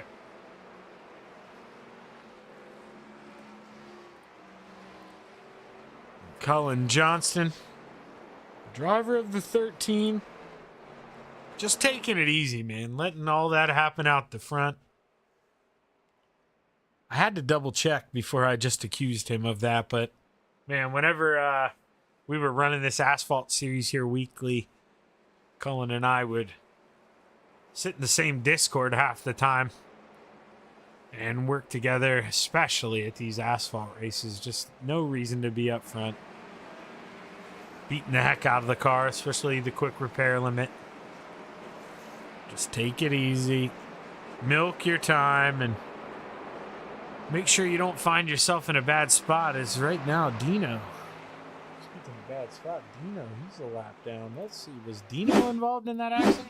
Oh, yeah, Dino was involved in that accident. Let's rewind it a little further here to see. Oh, man, dude, that was a shot. Dino heavily involved.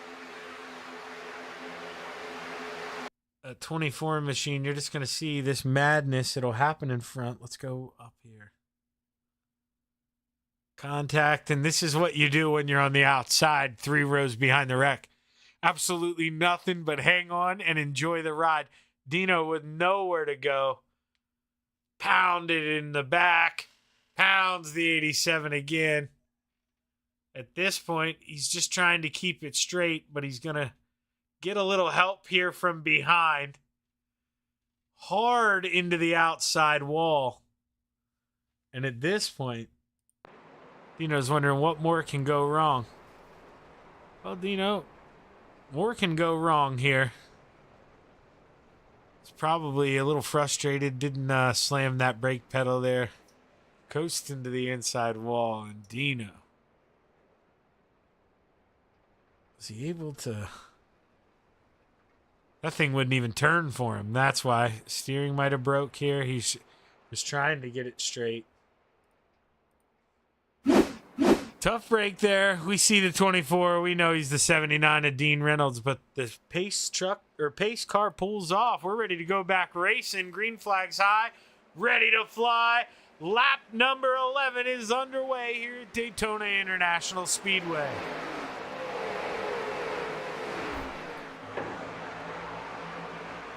John Rayner started 25th, man, up to third. The 302.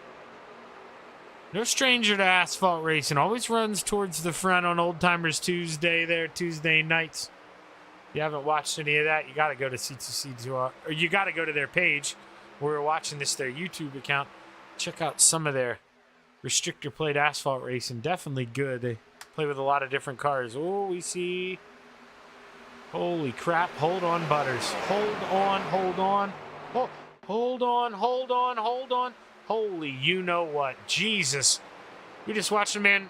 I mean, that may be more impressive than the Lord walking on water, what he just did. That is crazy. Sheet of ice down there in the grass. Kept it straight, hung on, drove it back up on the apron. And he's still going to have a little teeny bit of drafting help. So it may be a lonely ride here till we get a caution, but we may get one sooner rather than later. 3 wide, Chad Griggs in the middle.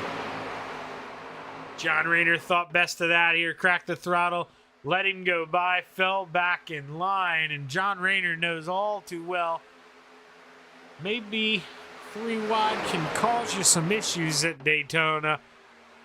So don't inflict them on yourself. You got to be smart. And that's why right now we got 2 men who are wise up at the front. Oh, boy, but Bill Calder. Let's see if we can figure out what was the cause here.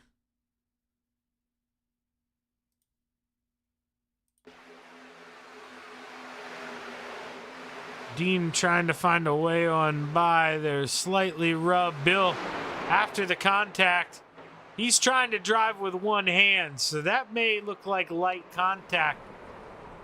But but Bill Calder, he's out there trying to do it one arm. The man, so glad to have him here with us. I saw today, God rest his soul, but I believe Bill, it may have been yesterday. 2 years ago, the man lost the absolute love of his life, Mary. And, I can imagine, along with the heartbreak, the man, his health had gotten the best of him a little bit. Maybe there for a while, and, you can't blame him for it. It's just the love that he had. Maybe didn't worry about himself so much, was maybe trying to comfort his loving wife and maybe let himself go a little bit. But we've got Bill back with us, man, after a long hospital stay. He's back out here with us. We know the 012 of Bob Curtis, man. He's another one. That just his health had gotten the best of him a little bit. We were worried about Bob there for the longest time, but now Bob, man, he's feeling good enough to be back in the race car, and really that's what it's all about. It's kind of become a family around here, and that's why, you see people sometimes get in their heated arguments, get upset with each other. Well, that's exactly what I do with my little brother. That kind of stuff's going to happen when my wife, would love if I didn't do this as often, but, I'm talking to you guys or watching these guys race just pretty much as much time as I get to spend with my wife. She works during the day. I do this here at night. We get to hang out a little bit before bed and before this, but these guys, these guys really do kind of turn into that second family.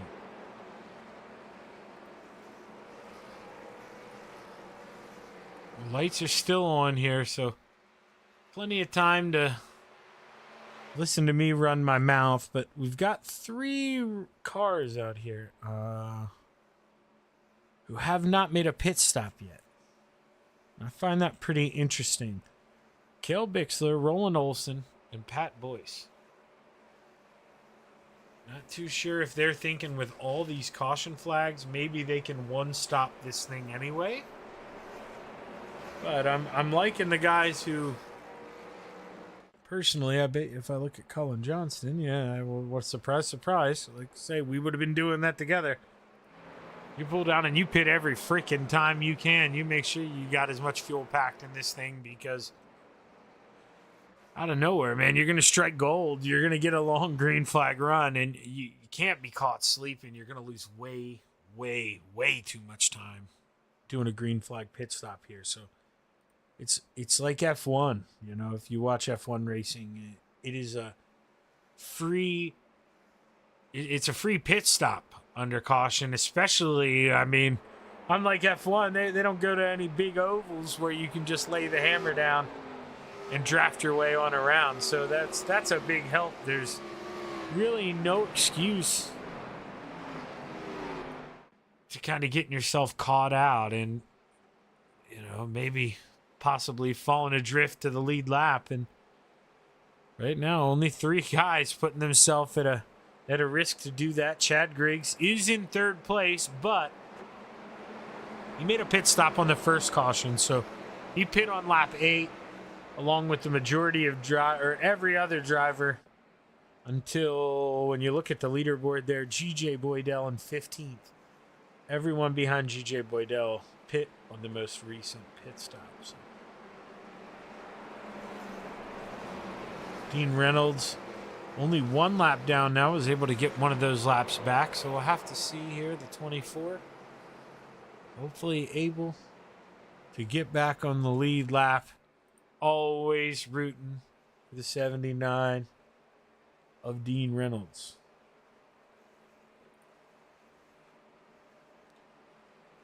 Yeah, definitely hollow. Like I say, he's comfortable with it. I mean, he's shared messages about it. I don't like to just throw their business out there, but as far as I'm concerned, you know, it's not exactly, you know, what you want as a driver, but if you've ever seen the Coast to Coast page or the driver fund, you've applied to join.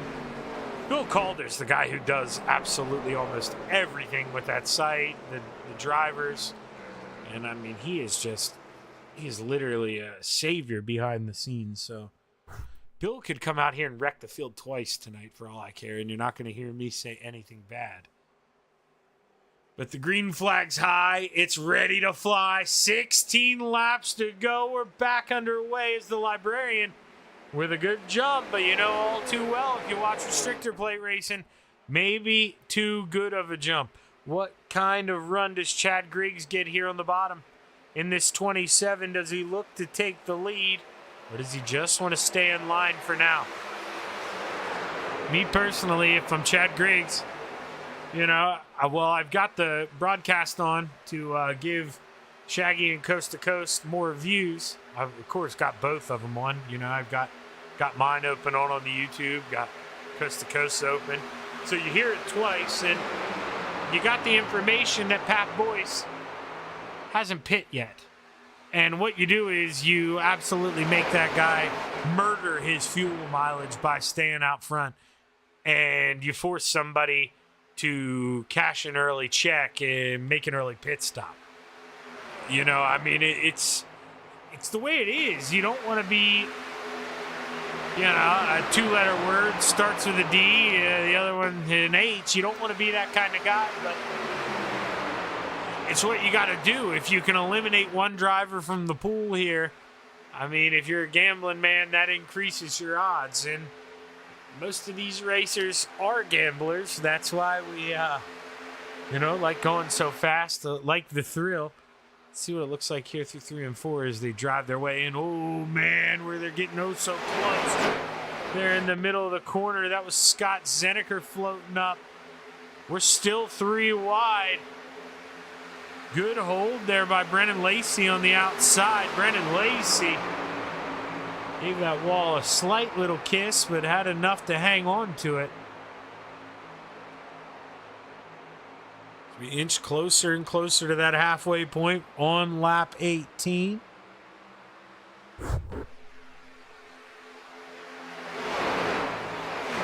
As you see the field branching off a little bit, that's Bill Calder back there.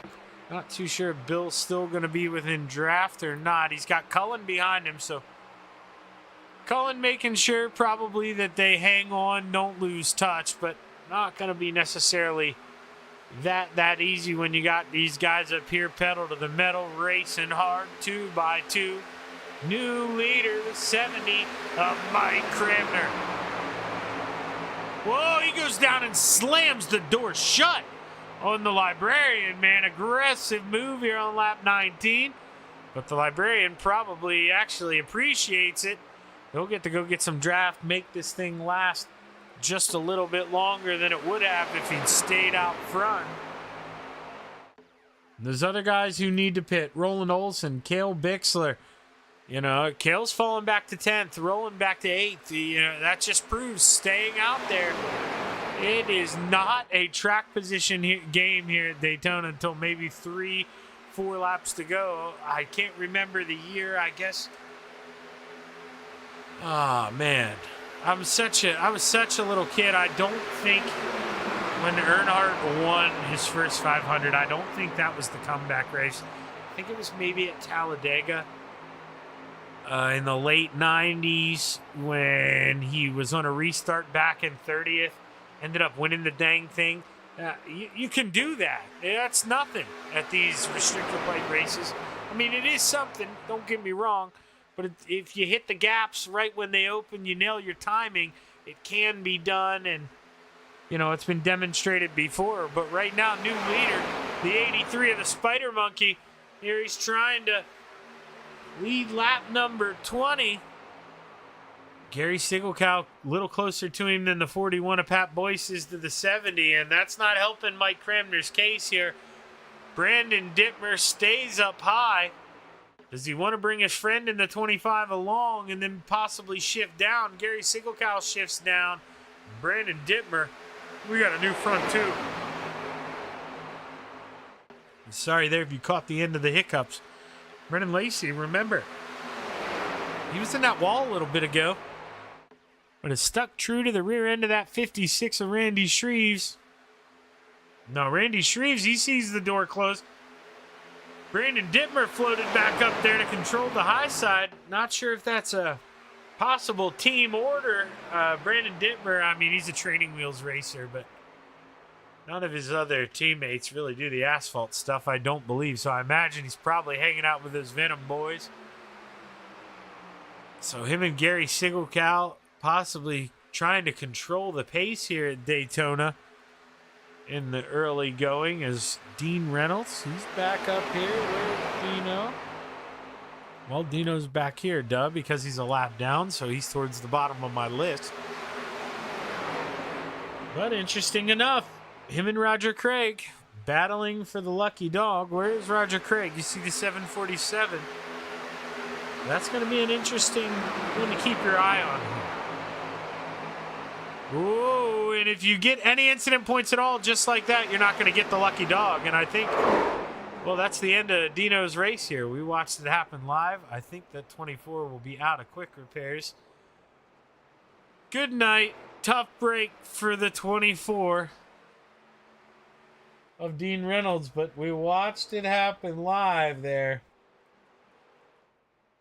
Someone floats up, gives him a little kiss. That's the 93 of Jason Butterfield.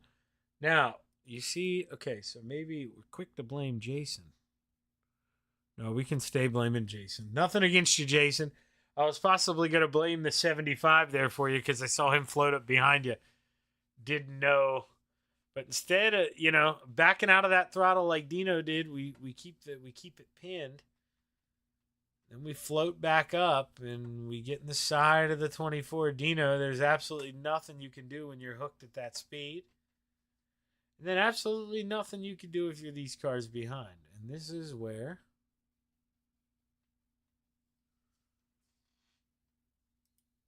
Cullen Johnston. Remember, him and Bill Calder lost the draft. Well, Merry Christmas, Cullen. He gets some secondhand smoke driving through 3 and 4. But other than that, you know, for the most part, the mess, it's already settled. And sometimes you just hang out. You're rewarded. And the 24, well, maybe he didn't have to use a quick repair in one of those other ones. Maybe he was smart. Saved it because Dino, that car looks pretty healthy after going down pit road. So Gary Sigelkow coming down pit road. Brennan Lacey stays out. Andy Patton stays out, and Corey Schartzer stays out. Not many race cars staying out on the racetrack, and man, I wouldn't have been one of those ones to want to stay out either.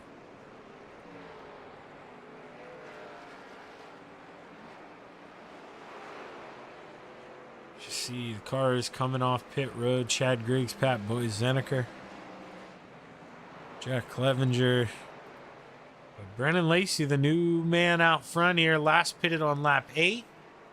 We had, 6 drivers not pit.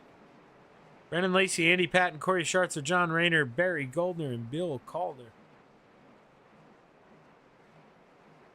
And let's see here.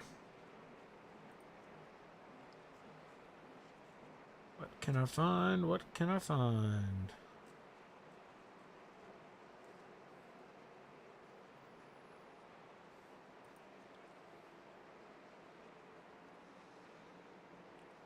Let's see if we can pull up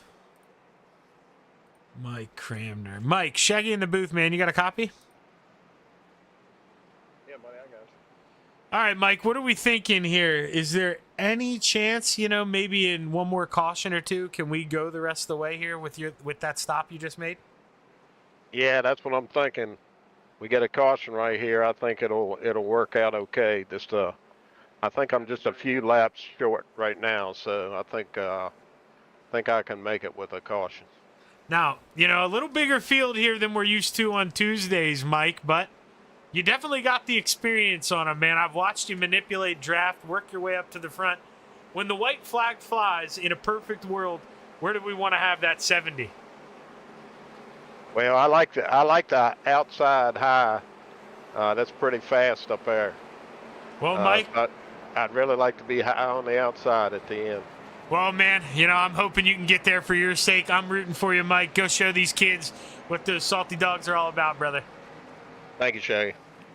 Mike Cramner in the 70. I'm telling you, that's not. I've warned all you guys and other things. I've normally got a good feeling for this stuff.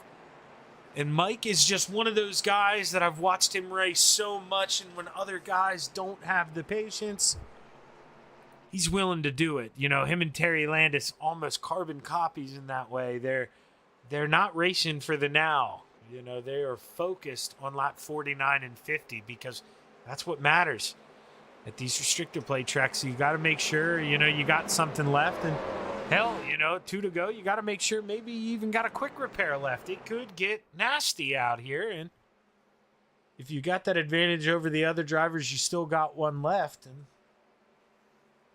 that's going to give you that much of an advantage. So you can race a little harder. You know, the guy next to you might be out of quick repairs, might not have been smart like you, saved one up, and he's got to take it easy. It's checkers or wreckers at that point.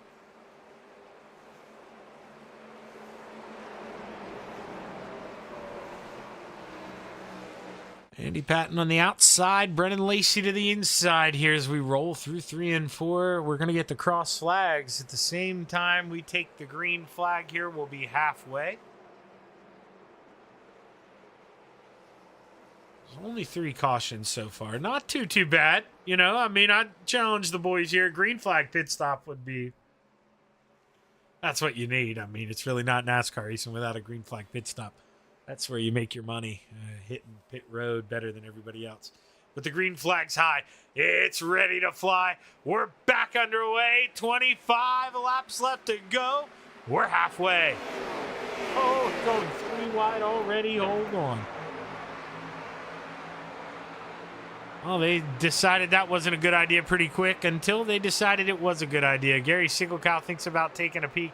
Now we got the 325. Remember the information I told you about.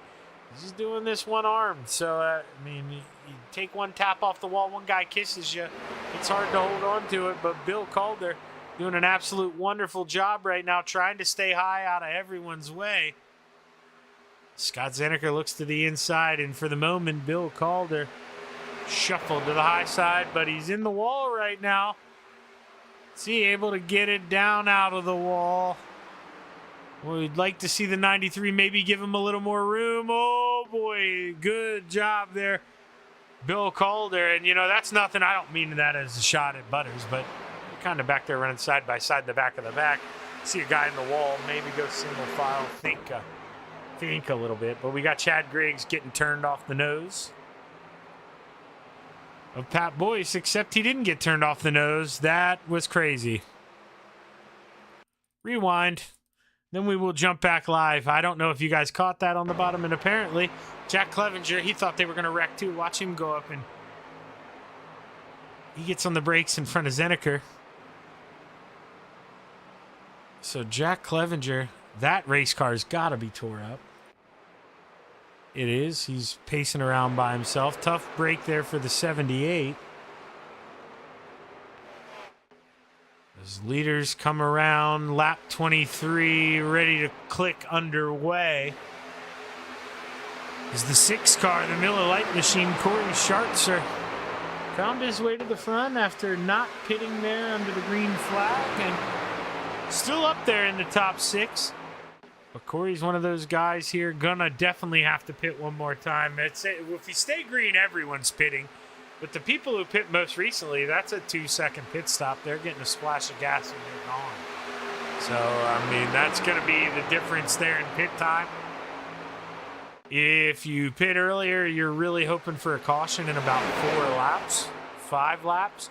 Guarantee yourself enough fuel to go the rest of the way.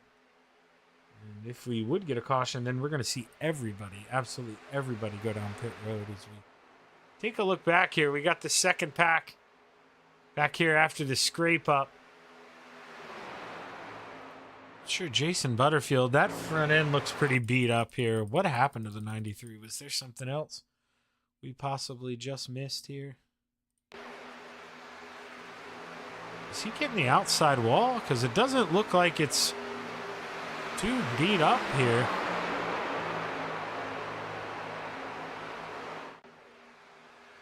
We'll go back live. Just anxious to see.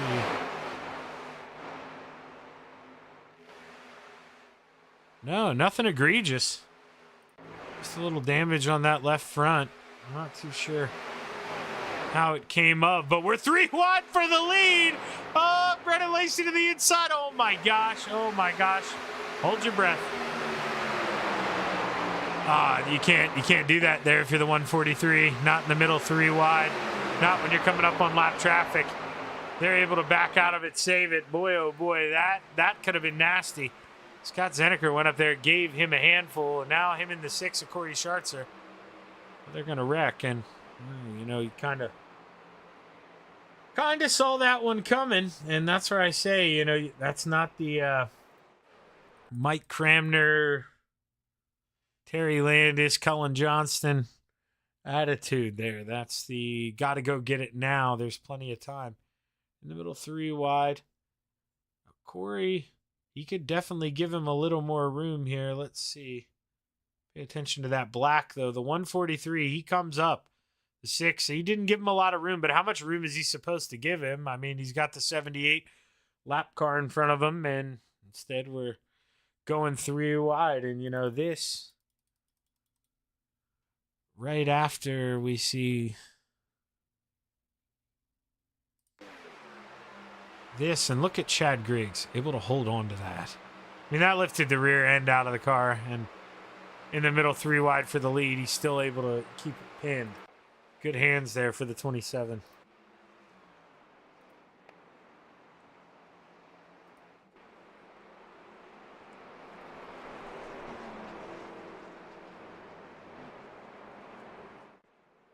Under caution here for the 4th time, and Well, I grabbed that soda earlier, I promised, and I never opened it. I'm going to open it because, well, 4 cautions.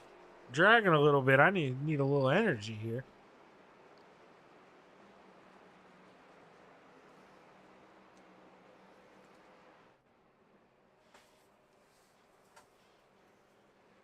Because right now, Griggs, none of the leaders going to come down and pit here, which... To be honest, man, I find that... Oh, there we go. Chad ducked down last minute, but did he... No.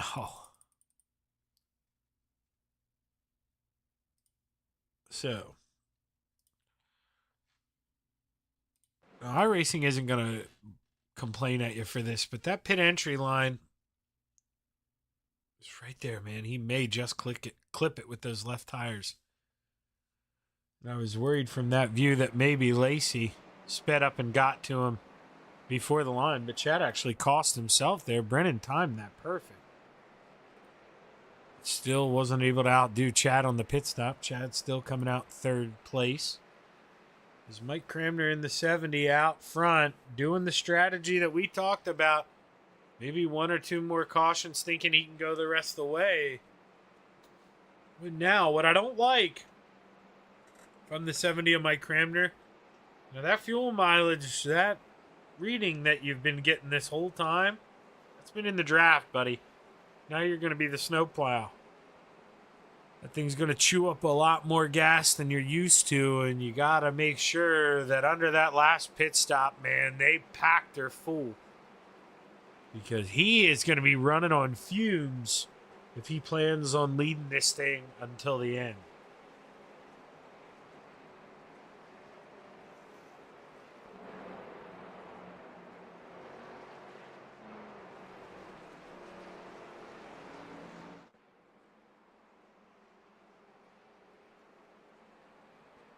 Everyone P5 and back, though.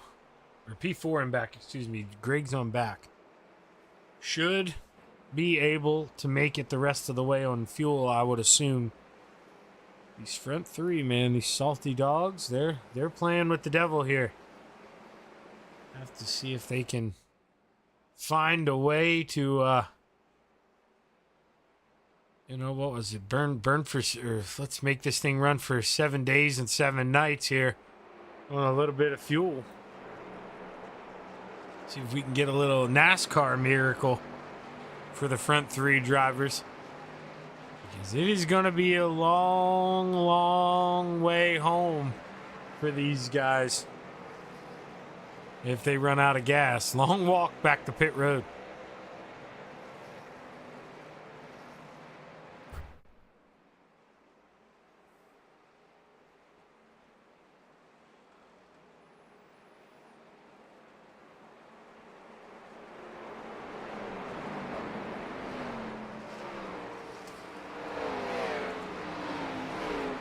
As we try to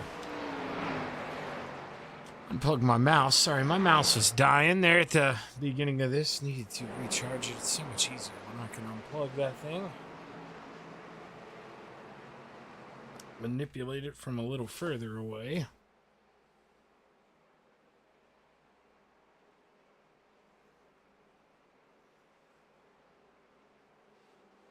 But the lights are off. You see the guys doubled up here. Let's see. How many cars? Now, Dean still a lap down. So we have 22 cars on the lead lap. Bill Calder, Dean Reynolds, and Gary Offit. Gary Offit actually 2 laps down. Roger Craig is in pit road. He's, I believe, going to pretty much call it a night. Devo as well, so...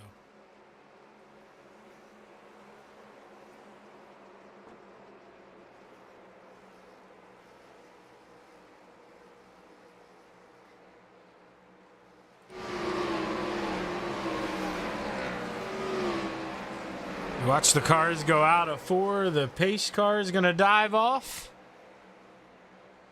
As the green flag's high, it's ready to fly. 17 laps to go at Daytona. As Mike Cramner with a great restart. Now the 33, the Chocolate Milkman falls in line. And Pat Boyce right there in third. Those three, if they want to make it the rest of the way, you're going to have to play nice together, rotate that lead every now and then. Mike Cramner knows better than anyone. You don't need to lead now. You need to lead at the end. He's got to make sure he's got enough fuel in the tank to get there. Chad Griggs to the outside with a big run. And if I'm Mike Cramner, I'm cracking that throttle and I say, go ahead, Chad. Lead the way, plow through the air for a brother. But Mike Cramner, man, he keeps it pinned. He fights back on the inside. And coming out of 4, we're going to have a battle at the start-finish line. Side by side, give it to Chad Griggs as the momentum's upstairs for right now. We'll have to see if the General in the 87 can get to the rear end of the 414, make that top line move a little better than it already is. But right now, him and the 41 kind of minding their own business there in row number 3. You see big cushions in between. You could almost park a car in between that 33 and 41. So right now, 2 cars doing all the work while the drivers behind enjoy the benefits here at Daytona. John Rayner in the 302, looking beneath that 789 of Cale Bixler. Cale Bixler was one of those guys who had stayed out, was maybe worried about the fuel situation. Caught that most recent caution, able to come in top off.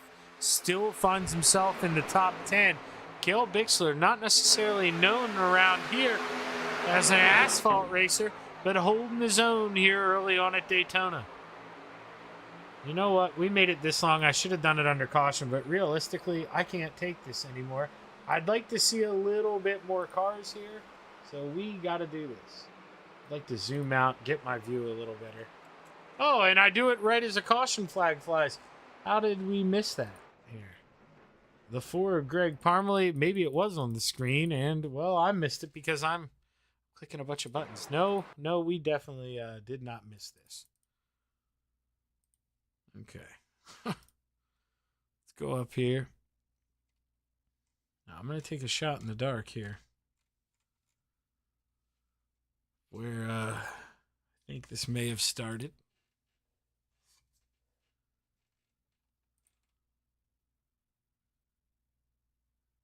And ding, ding, ding, a little contact in the corner.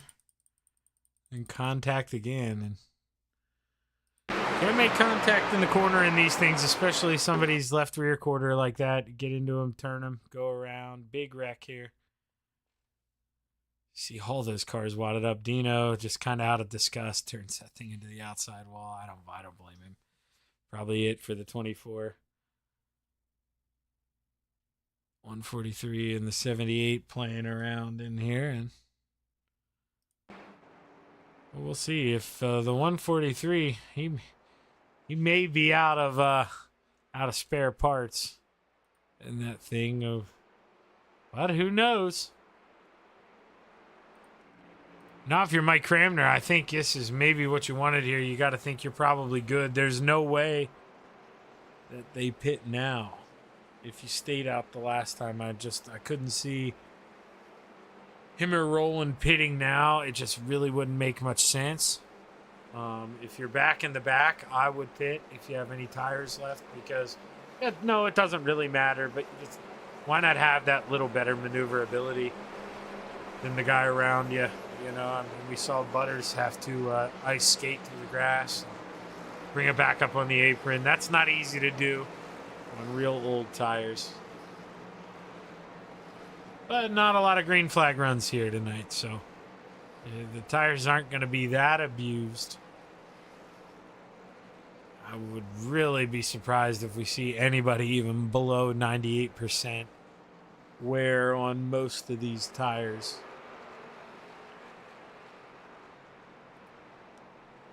Dino actually able to get that 24 back out there? Did he have another quick repair?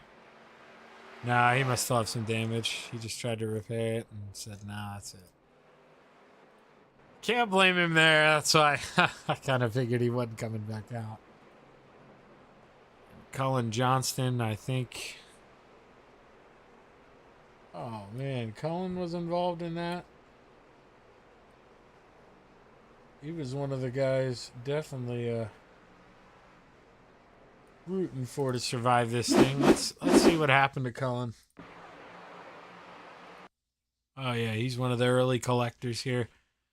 Nothing he can do. He's at full speed. Just absolutely nails Butters in the door, and from there. Oh wow, wild flip for Cullen. Man, oh man, no wonder he had to. He's still sitting on pit road. There's no way that thing was healthy enough to drive back. Cullen Johnston, man, that's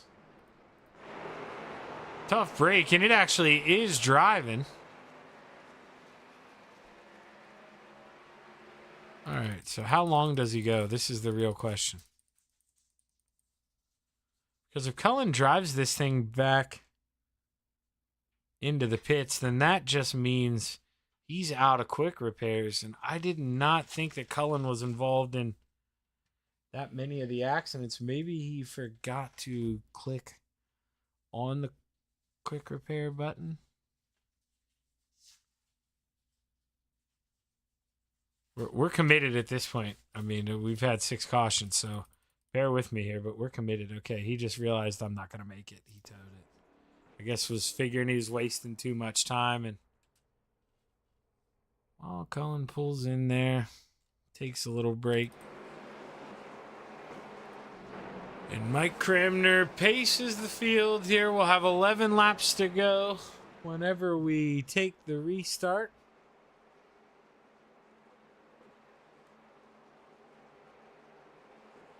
So look over at my PlayStation home screen. I see PGA 2K25 fully downloaded. Comes out Friday.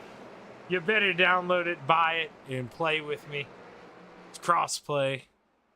Finally gave us a new golf game. Who doesn't love this golf games? And I'm just going to say it, you know. I mean, he's not going to listen to it. But my boss on another network, you know, those guys, and you know, maybe it's an old guy thing. It is what it is. But if you use the 3-click on a golf game, man, we can't be friends. You got to use the swing stick. If you use the 3-click, you know, I mean, that's for little kids. I mean, obviously, everything's made for a reason. If you know, maybe you don't have the good hand strength, you can't do the swing stick. Obviously, then, you know, you can use the 3-click. But if you're the average person, come on, play the game right. Golf is hard. If you've ever been golfing, Jesus, if I get 2 pars in 18 holes, man, I had the day of my life. So you're supposed to go on that game and struggle. As the green flag's high, it's back out. 11 laps here at Daytona International Speedway. Mike Cramner leads us to the green. War of attrition here, running out of cars on the racetrack. As one more joins us, Cullen Johnston pulls off a pit road. He's not going to be able to join in time. And Cullen, after that tow, tough break. Chad Griggs getting a big hand from the 414. Brennan Lacey. He pushes Chad to the front. Is there enough room for both of them to drop down? There is now. Brennan goes down there. He takes the opening. The 414. Power move for the lead. Chad Griggs hung to the outside. Oh, Mike Cramner goes up. He says, Chad, you can hug down, but I'm going to float up. I'm going to force you up. I'm going to make you uncomfortable. Let's do this thing. He ducks in line with Brennan Lacey. But for how long before him and his salty dog teammate behind, Roland Olson, decide enough? So, well, I guess Roland, technically not a salty dog driver, but hangs out with the salty dogs when he does race. Pat Boyce, though, on the other hand, look at that 41, another salty dog to the party. 3 of the top 5 here. Race on Old Timers Tuesday. Make that 4 of the top 6. Gary Singlecow and the yellow jacket upstairs in that 25. Coming to 9 laps to go. We got 4, 6, 8, 10. 13 cars there in that lead pack. And right now, truthfully, any one of those 13 cars could win this race. Randy Shreves I can't even count. There's 15. That was a row short. Greg Parmalee and Jack Clevenger at the tail end of this thing. You can't count those guys out right now. Just waiting for something to happen up in front, because as we all know, it's been happening here all night, and it's Daytona. You kind of expect these things to happen. Restrictor plate racing hammered down, and right now, lead change, Chad Griggs upstairs. But Pat Boyce falls out of line real quick, and you just see it's like the parachute got let out of the back of that 27. Brennan Lacey right back to the lead. Mike Cramner trying to get up to the back of that 14, but he just can't work himself into that bubble while Chad Griggs takes the lap. Not the important one, still 8 to go. But Chad Griggs showing everybody maybe you want to be up on that high side. Mike Cramner talked about it. Being upstairs, that's where you can get that run. You don't want pinch down coming off the corner. You want to be the guy in control of coming down and sucking side draft off people. Really manipulating them, but Chad Griggs to the lead. Pat Boyce as well. Here comes Gary Singelkow. They can shut the door. The high side shot out of a cannon. Coming out of 4 this time, almost 3 wide. Brennan Lacey sees Cale Bixler behind him in that 789. We are 3 wide, and we are wrecking here again at the Daytona International Speedway. Another big one here. Another big one, and you got to think, I mean, this is, guys, really, they're running out of quick repairs, so we may have just seen 5 or 6 guys just punch their ticket and say, it's time to go home. Well, let's see here. It starts the 25 of Gary Singelkow in the middle, 3 wide, and he's not getting much help. Let's take a look here. Let's see if we can find... That's a terrible view. This one's okay. So, Gary, you can see how he's wedged in there. Lacey not giving him too much room, but he gave him enough. And Gary, it's run up a little bit by the 41, comes up across the nose of Brennan Lacey, and just like that, contact, 190 mile an hour. Stuff happens fast. Dean Reynolds, or the 789 there. Oh, that's Cale Bixler. Man, we had just talked about Cale having a good run, but Cale involved in that 789. And you're watching the 789 bounce around on the inside right now. It's Cullen Johnston. He was 2 laps down, so even if he gets a lucky dog here, he's not going to get back in this thing without some major help in the 13.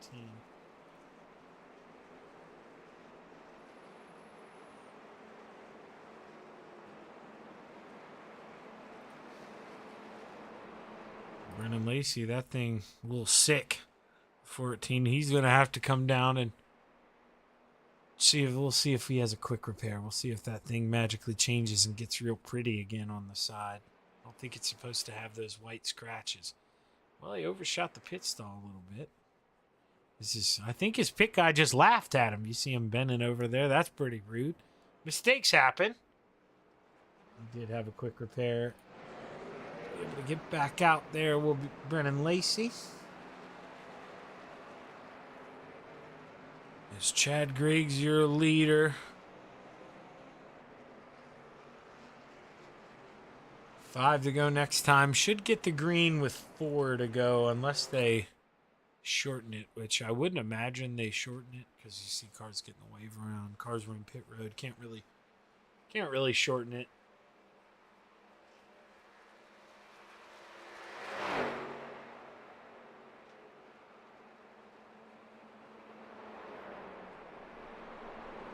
Right now, I would imagine all these cautions, Mike Cramner and Roland Olson, they've got to be good on fuel, you'd think. I mean, I don't know what the green-white checkered limit is, if there even is one this evening. But you got to imagine that they're going to be able to make it the rest of the way on gas with, let's see, 3 cautions. Probably about 9 or 10, laps not under full power since that last pit stop, and they pit lap 23. So in 3 laps, that'll be 20. Let's see, 23. That would put us to 43. Okay, so they've run 20 laps right now since their last pit stop. So almost half of that's been under caution. Chad maybe trying to trick some guys to go down pit road. Not going to fall for it here. Maybe the last time by, not this time.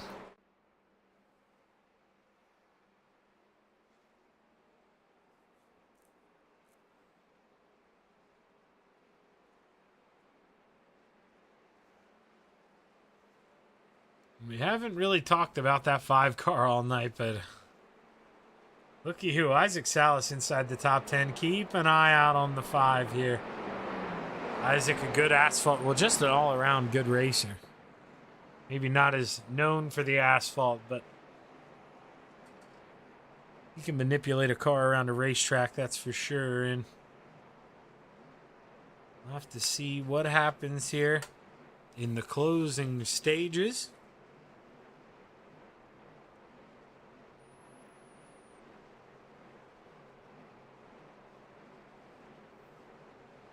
I'm interested to see that, though.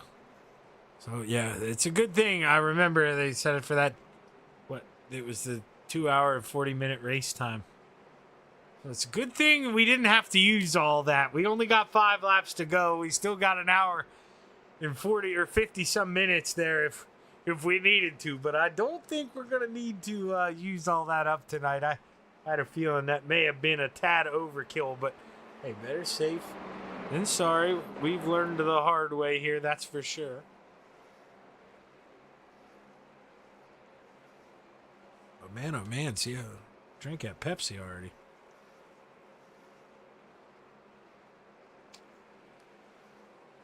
So driver's going to have to figure it out here. Before this interview, I may have to go over and grab another one here. We'll probably switch to water, getting a little late here on the East Coast. Don't want to be wide awake. They need to wet the whistle, though.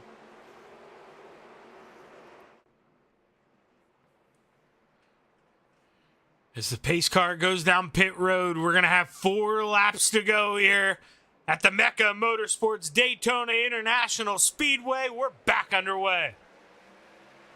Our spinning tires there in the back, and some of them may lose the draft, which may help the leaders out a little bit here. Maybe. Well, no, you know what? Who am I kidding? We're not done wrecking yet. We've got 4 laps to go.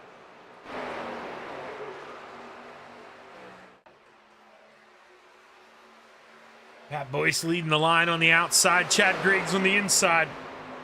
Mike Cramner right where he said he wanted to be. And you see those top 3 on the outside? Well, they all stayed out together. They've been out there since lap 23. They're hoping they can make it the rest of the way on gas. And oh, did we have a car? I thought we had a car spin out there. That was my apologies. I jumped back real quick. I don't think we did. We have a couple cars going slow there. The 6 of Corey Sharts are included. So we may have had a little bit of a scare there. Yeah, Randy Shreve's in the back. Let's rewind this here. We'll get back up to the front.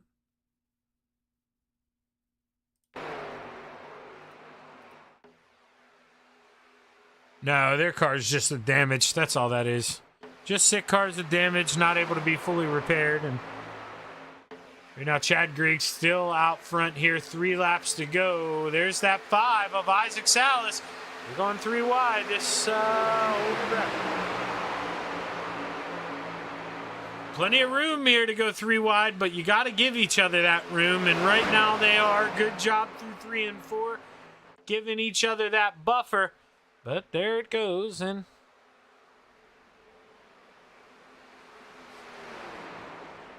we're back under caution one more time.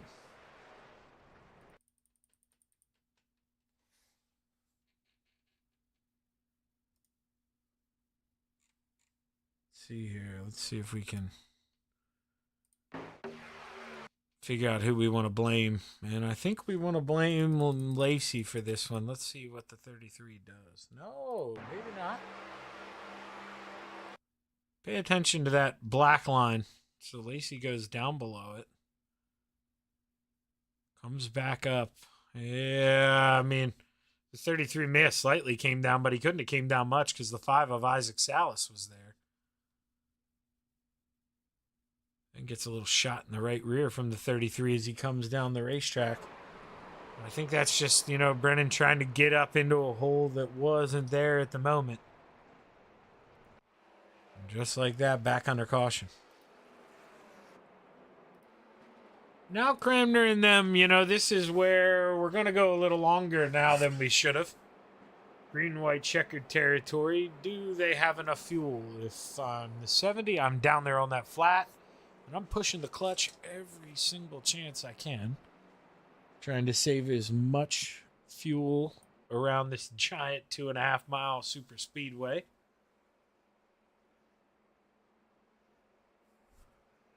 See, Oland Olsen in the 33. He's coming down pit road. That may be, well, yeah, not maybe. That thing's got some damage on it. Got beat up a little bit. But one of those guys that hopefully the 33 has a quick repair and we'll see this thing get all fixed up, get back out there.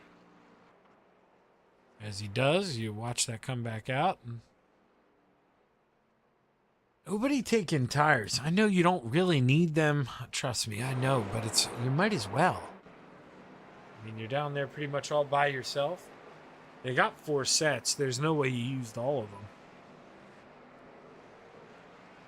Just don't see the reason to not take tires, but I'm not the one in the race car. But I know if I was, I'm yelling over the radio at my crew chief saying, "What the hell are you doing? Give me tires. We're coming down anyway." Oh, look at the jet landing here. Oh man. I don't think I've been lucky enough to get blessed with the jet landing here. Let's we still see, yeah, okay, yeah. Now, we may miss the cars here for a little bit, but they're not one to go anyway. We got to see this jet come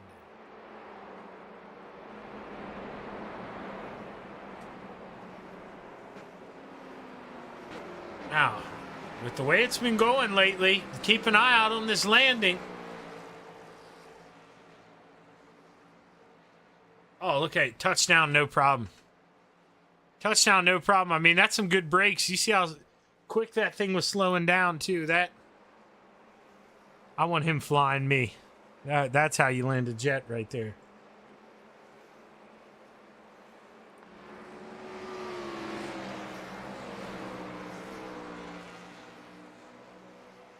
Boy, there's just something about that sound, man. Going to a racetrack in person, obviously, you know, it does get pricey and all that. Everybody has their flows, their dirt visions. And obviously the big stuff and asphalt broadcasted on your cable TV channels. But, man, going there, you know, being able to smoke a cigarette in the stands, even though I don't smoke cigarettes anymore. I've quit for a while, but it's just something about, you know, that's freedom. Right there, you know. I mean, when I was a little kid, they used to basically make you take free packs of cigarettes, you know, when you walked in there. I mean, this is all the smells. It's a giant party.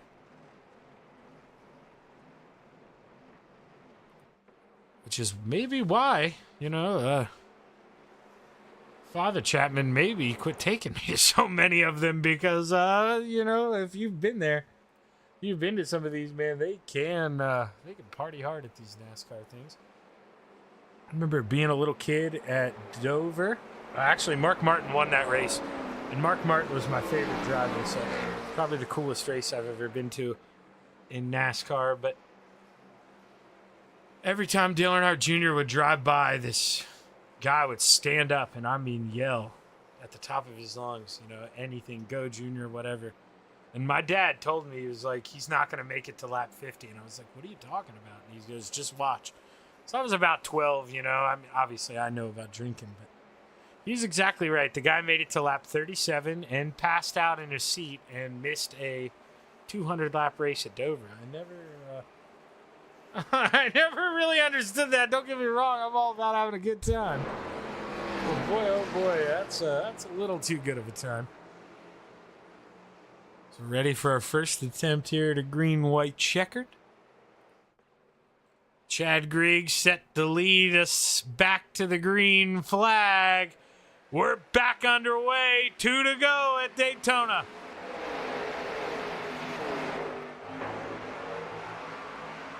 What happens up front? Can Pat Boyce and Mike Cramner get the high side going? Do they have enough fuel to make it the rest of the way? We may not find out.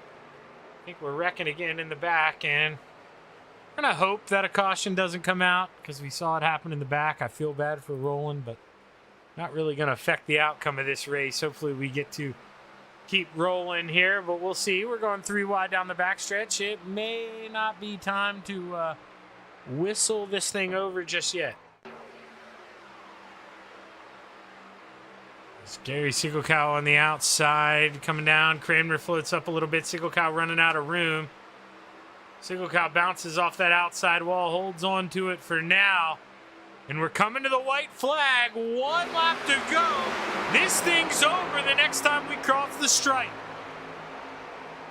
Isaac Salas has gotten his way up into 5th. He's right behind the librarian, Pat Boyce. What does he do? As he's all over the rear end of that 41, he's got to get Pat all he can handle here. They've got 1 shot. Jack Clevenger, P2. Does he go up? Does he cut off the run from the outside? No, he's stuck on back of the 27. What happens as we go down the backstretch here in front of the pond for the final time? Oh, advantage outside. Mike Cramner all over the back of Salas. Boyce goes down. Salas walks his way on the outside. Isaac Salas makes his way on through, and that's going to be the move that brings him home. The checkered flag, final time. Isaac Salas brings it home. Chad Griggs, P2 in the general, beating and banging with Cale Bixler out of 4. Steals the final podium spot, and Greg Parmalee rounding out the top 5. But boy, oh boy, never disappoints here at Daytona. I don't care how long of a race it is. You know the excitement's going to happen. Let's go back. Let's take a look. This was brewing. So let's find Pat Boyce here. He's leading at the moment. He gets a bump here from Isaac Salas in the right rear. Upsets the car a little bit. You can see it lightening the rear end up. He comes down across the nose of Chad Griggs, who at this point says, I'm in it to win it, baby. He keeps the hammer down. Straightens Pat back up for a quick minute. Slides back up the racetrack, and just like that, lots of cars wadded up.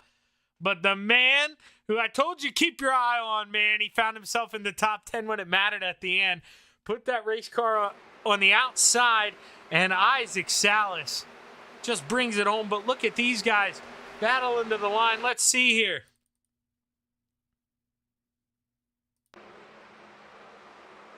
So the general, he had to go low there. He bounces. He's lost all momentum at this point.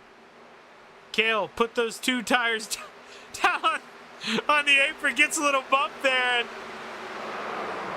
and comes back down across him again. But hey, it's Charity Week Robbins racing in the 87. Brings home that 3rd and final podium spot. See if we can't get a word or two here with our drivers. Won't keep them too long here. Been a long night, but get a word with them. And well, right now the only driver up here is Chad Griggs. So we'll give these guys a little longer here.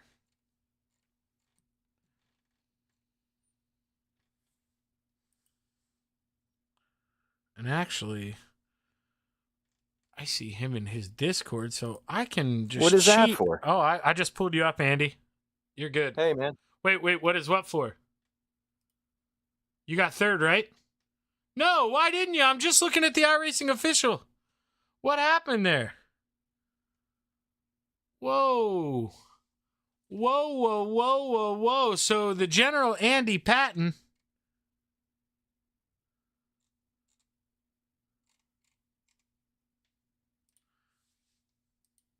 Hey guys, we are live. So behave yourselves. What happened there? Did the 87 get a black flag or something on that restart? Because I see Cale Bixler brought it home 3rd. Yeah, it's a great question because I came across the line 16th, but I got bumped all the way up to 12th when the final results came out. So Sigelcow, Goldner, and Clevenger must have got penalties. Oh, man. So I guess Kale probably didn't know he finished in third, so we may miss out on that interview tonight. Kelly, did you leave already? Oh, come yeah, on. he's not in here. Yep. Unless, that stinks. I'll be up in the broadcast booth if one of you guys can message him and tell him I'll do him last if he gets up. Give me 1 second, Shaggy. Let me see if I can track him down. Yeah. I'll do him last. I like talking to Kale. I don't get to talk to him that much. That's why I hopped down here. I was like, maybe he doesn't know he finished third. But all right, I'll head back up there and hit these two guys up a while. Good race, guys. Hey, great job, Shaggy. Appreciate it. Okay, well, as we try to iron some things out here, figure out what's going on, we're going to bring up the driver who finished P2, Chad, man. Nothing more you could really do there. I don't know if you get a chance to look at this replay, but, coming out of 4, you're in a pretty good spot, I'd think. But the 41 gets his rear end lifted a little bit, gets some help, comes down across from you, or comes down across your nose, and from that point, man, what are you thinking? I don't know what happened. I didn't watch it back. Haven't had time. I will watch it back. It didn't. I couldn't tell if he got turned or whatever. To me, it almost seemed like he thought he was a little ahead of me and wanted to come down in front of me, but he was nowhere near clear. So yeah, I don't know. We'll just is what it is. If you couldn't get some exciting footage out of that from making a place in the middle and passing 8 guys to get to the front and staying up there. And I had a hell of a save in the middle of that race too, where I don't know how I saved it, but somehow I did. Well, Chad, you come here kind of known to me as a dirt racer, man. How often do we go out and play on the asphalt side of things? I like to play on the asphalt side of things a lot. But it's strictly like super speedway stuff. I don't like anything that's not a super speedway, and Daytona's close enough to that drafting comes into play, side drafting, and I can do all that. So, well, I mean, you showed that, man. One of the classes of the field. I know heartbreak there. I'm assuming internet problems there in the 360. Or man, I don't think anybody was going to run you down. So. After the heartbreaking connection loss, you're able to come home, bring home a P2 here in this one, man. I know probably not what you wanted, but a hell of a run. Congratulations. Who you want to thank, Chad? Thank you for the broadcast. You do a great job. Thank Roger and everybody behind the scenes and the admins that put this on. I know what it is. It's a lot of work, and thank them. Thank all the sponsors and everybody that help out and contribute to this. And throughout the seasons and everything throughout the year. Thank my guys, Scott Thomas and Racing. And I'd like to thank Josh Whiteman with Finish Line Race Designs for my paint jobs as well. Yeah, man, that paint job looks good.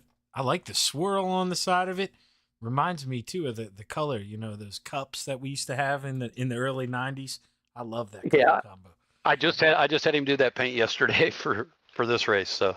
He did a phenomenal job, and hopefully you get some more work out of it because he does a great job. Congratulations, Chad. And, man, you're looking pretty good in these points here. Hopefully you have a good night tomorrow night. We'll see how it goes. Thanks, Shaggy. And now, he probably wasn't aware. Man, I'm so glad they were able to hunt you down, Kale. What are you thinking? Coming to the line, you're beating and banging, and I guess it just, up until they messaged you, when did you realize you finished third? Well, Roland had wrote me. He said, "Hey, you got third." I said, "No, I got fourth." He said, "No, something happened with Andy, and you got third." So I just hopped back in here really quick. Yeah, we're watching you right now, and on the white flag lap, Kale, we're back there towards the back. I mean, realistically, are we thinking, there's even a shot here at the top 5, or did we know we needed some help up front?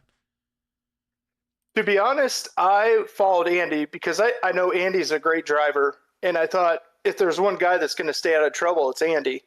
And so I was comfortable where it was. I know I couldn't have got the win or anything like that, but I was happy riding behind Andy because he's such a good driver that you can follow him anywhere, and he's going to get you the front, and he'll get you there safely. So that was my plan the whole time, and wherever I finished, I finished. Yeah, we saw you play early on, kind of stay out there and get towards the front, and man, you used that strategy to absolute wonder. You were one of the only guys who was able to stay up there, but then you got caught in, that second to last caution. When you're sitting on pit road and you don't have a lot of time left, I mean, how do you get yourself into the racing attitude? I mean, how do you plug yourself away to get back on the podium like this? I had a really rough night last night with the pickups, and I felt terrible. And I was questioning, should I even race tonight? Because it was just such a hard night. And I thought, well, let's go back out there and do the best we can, and whatever happens, happens. And this is the result. Yeah, man, just shows you never give up, brother. You stayed out there, you plugged away even after, getting involved in it. You kept that thing clean tonight, man. None of these were your fault tonight. You just product of other people's mistakes. You plugged away, finished P3. Hell of a job, Kill. Nice to talk to you, man. Who you want to thank before you get out of here? I'd like to thank Salty Dogs. They're just so wonderful to me. They've taken me in. They let me in their channel. So all the guys that are part of Salty Dogs, I can't thank them enough. Mauer Farm Management, Schroeder Angus, Flatline Racing Bodies, and those are the ones that help me out. So can't thank you enough, though, Shaggy. You do a fantastic job with this broadcast, and I'm glad that you're back tonight. Hey, I appreciate that, Kel. Means a lot. And, hey, man, we still got one more night to go. Am I going to get to watch the 7, 8, 9 tomorrow night? I'll be there. I'll give it the best I can. All right, we'll be rooting for you, Kel. Good luck, man, and congratulations. Thanks, Shaggy. And now we made him wait long enough. Isaac, I had to have him go run down Kale. This is one of the only moments he's had in the sun here. It was good talking to him. And, well, when you go back and rewatch this, because I know you will, you want me to get that view count. When I noticed you were in ninth place on that restart with 8 to go, I told everybody to watch out for this 5 car. I called it, man. Right place, right time. How are we feeling? Oh, dude, you should have seen it. I was yelling like a kid. Kelsey came in after I finished, and freaking hands were shaking with all the adrenaline going on. It was a lot of fun, man. Yeah, and I mean, we caught it on there too, Isaac. The caution before that, dude, you were close to being involved in that, but you just swerved down, and I don't know, maybe you got a soft incident point for that. But I mean, how scared were you there as you swerved down to the left? Oh, obviously, nerves were high there for sure too. I seen it coming right through the trial when I was like, man, I need to be like out of here. And so luckily I was like just on the way to like come down the track as it was, and a little bit faster than I wanted to, but hey, I made it work. Yeah, and going down the backstretch there, final lap, man, you're literally the definition of along for the ride. I mean, you got the 70 drilling you in the rear end. You're pushing the 41. I mean, are we thinking, maybe we have a chance to make a move here? You just kind of hoping, I mean, maybe Pat makes a mistake like he did, gets a little loose there, and you walk to the lead. But what's the strategy? Were we going to try to make it 3 wide? I don't know. Along for the ride for the most part. If we were cleared, then it's a whole different ball game coming out of 4. But like, I don't know if you got to see it or not, but that that move and setup and everything else was kind of set up right as I crossed the start finish, getting the white and go from the bottom to the top where it was just Pat, and I knew I'd have a lot of speed, and if I could just get right on his bumper and give him a big push down the backstretch, we'd have a pretty good chance at it. So it was pretty cool that it all worked out. Yeah, man, and I mean, it was almost went perfect for you there because Chad, is slightly involved in that accident, obviously damaged front end. There was no way he was going to be able to pull you back. I mean, at the perfect moment, I think we led 1 lap tonight, right? The last one, the most important one? Yeah, I only led the one, yeah. Yeah. Hey, that's the one that pays the bills, man. That's the one that's most important, and that's why I had you do it the other night. That's why you got so many of these dang trophies, and add up these wins, Isaac. Another one may be coming your way depending on how you do tomorrow night. I wish you the best of luck. I hope you bring another one home, but tonight, man, you're the man. Who you want to thank? Yeah, big shout out to Venom Racing and stuff like that. It was good to see as big of a turnout as we did for everybody. And Brian in the watching the broadcast too, so it was pretty cool. So big shout out to all of them. Dean, the Super Dirt Car Series. Can't believe I talked Dean into running an asphalt race. I couldn't believe it either. I didn't notice he was on till the grid. I couldn't believe I let that slip. I know. Oh, I know. And then, other than that, like Magnum Race Designs for that Bush Light scheme, JRB Designs, Arson Trackside, Mission 22, Top Notch Trucking, Shaggy TV with you, sir. It's always fun. I can't wait to go watch the broadcast and get your view count up, obviously, for sure. Reed's Home Inspections, Kelser for being out in the living room with the broadcast. I'm hearing double. I can hear it just slightly. But yeah, came running in here the moment the race finishes up, so that was cool. Mom and Dad for watching, Gramps for watching, all the other friends that come out and watch, and then big shout out to Coast to Coast for the Speed Weeks. It's always fun to do these special events, and especially when you do halfway decent in them sometimes. But yeah, other than that, should be everybody. Well, Isaac, like I say, man, one more night to go. You had another win under the belt. Hopefully you can bring home that trophy that everybody's fighting for. Good luck, man. I'll be rooting for you from up here. Awesome. Appreciate it, Zach. Isaac Salas bringing home the checkered flag here at the famous Daytona International Speedway. And that's going to do it here for night number 3 on the Coast to Coast Racing Network. Make sure you tune in tomorrow. Now, tonight we had a little bit of a delay. It was partially my fault and, well, partially the drivers because not a lot of them showed up.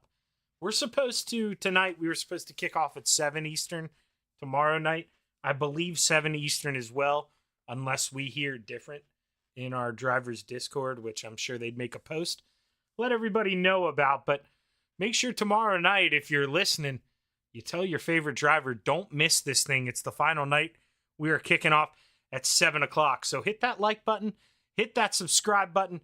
Don't miss a show. On behalf of everyone here at Coast to Coast, at the Coast to Coast Racing League, Roger Craig, all the admins, I'm Zach Chapman saying goodbye and have a good night.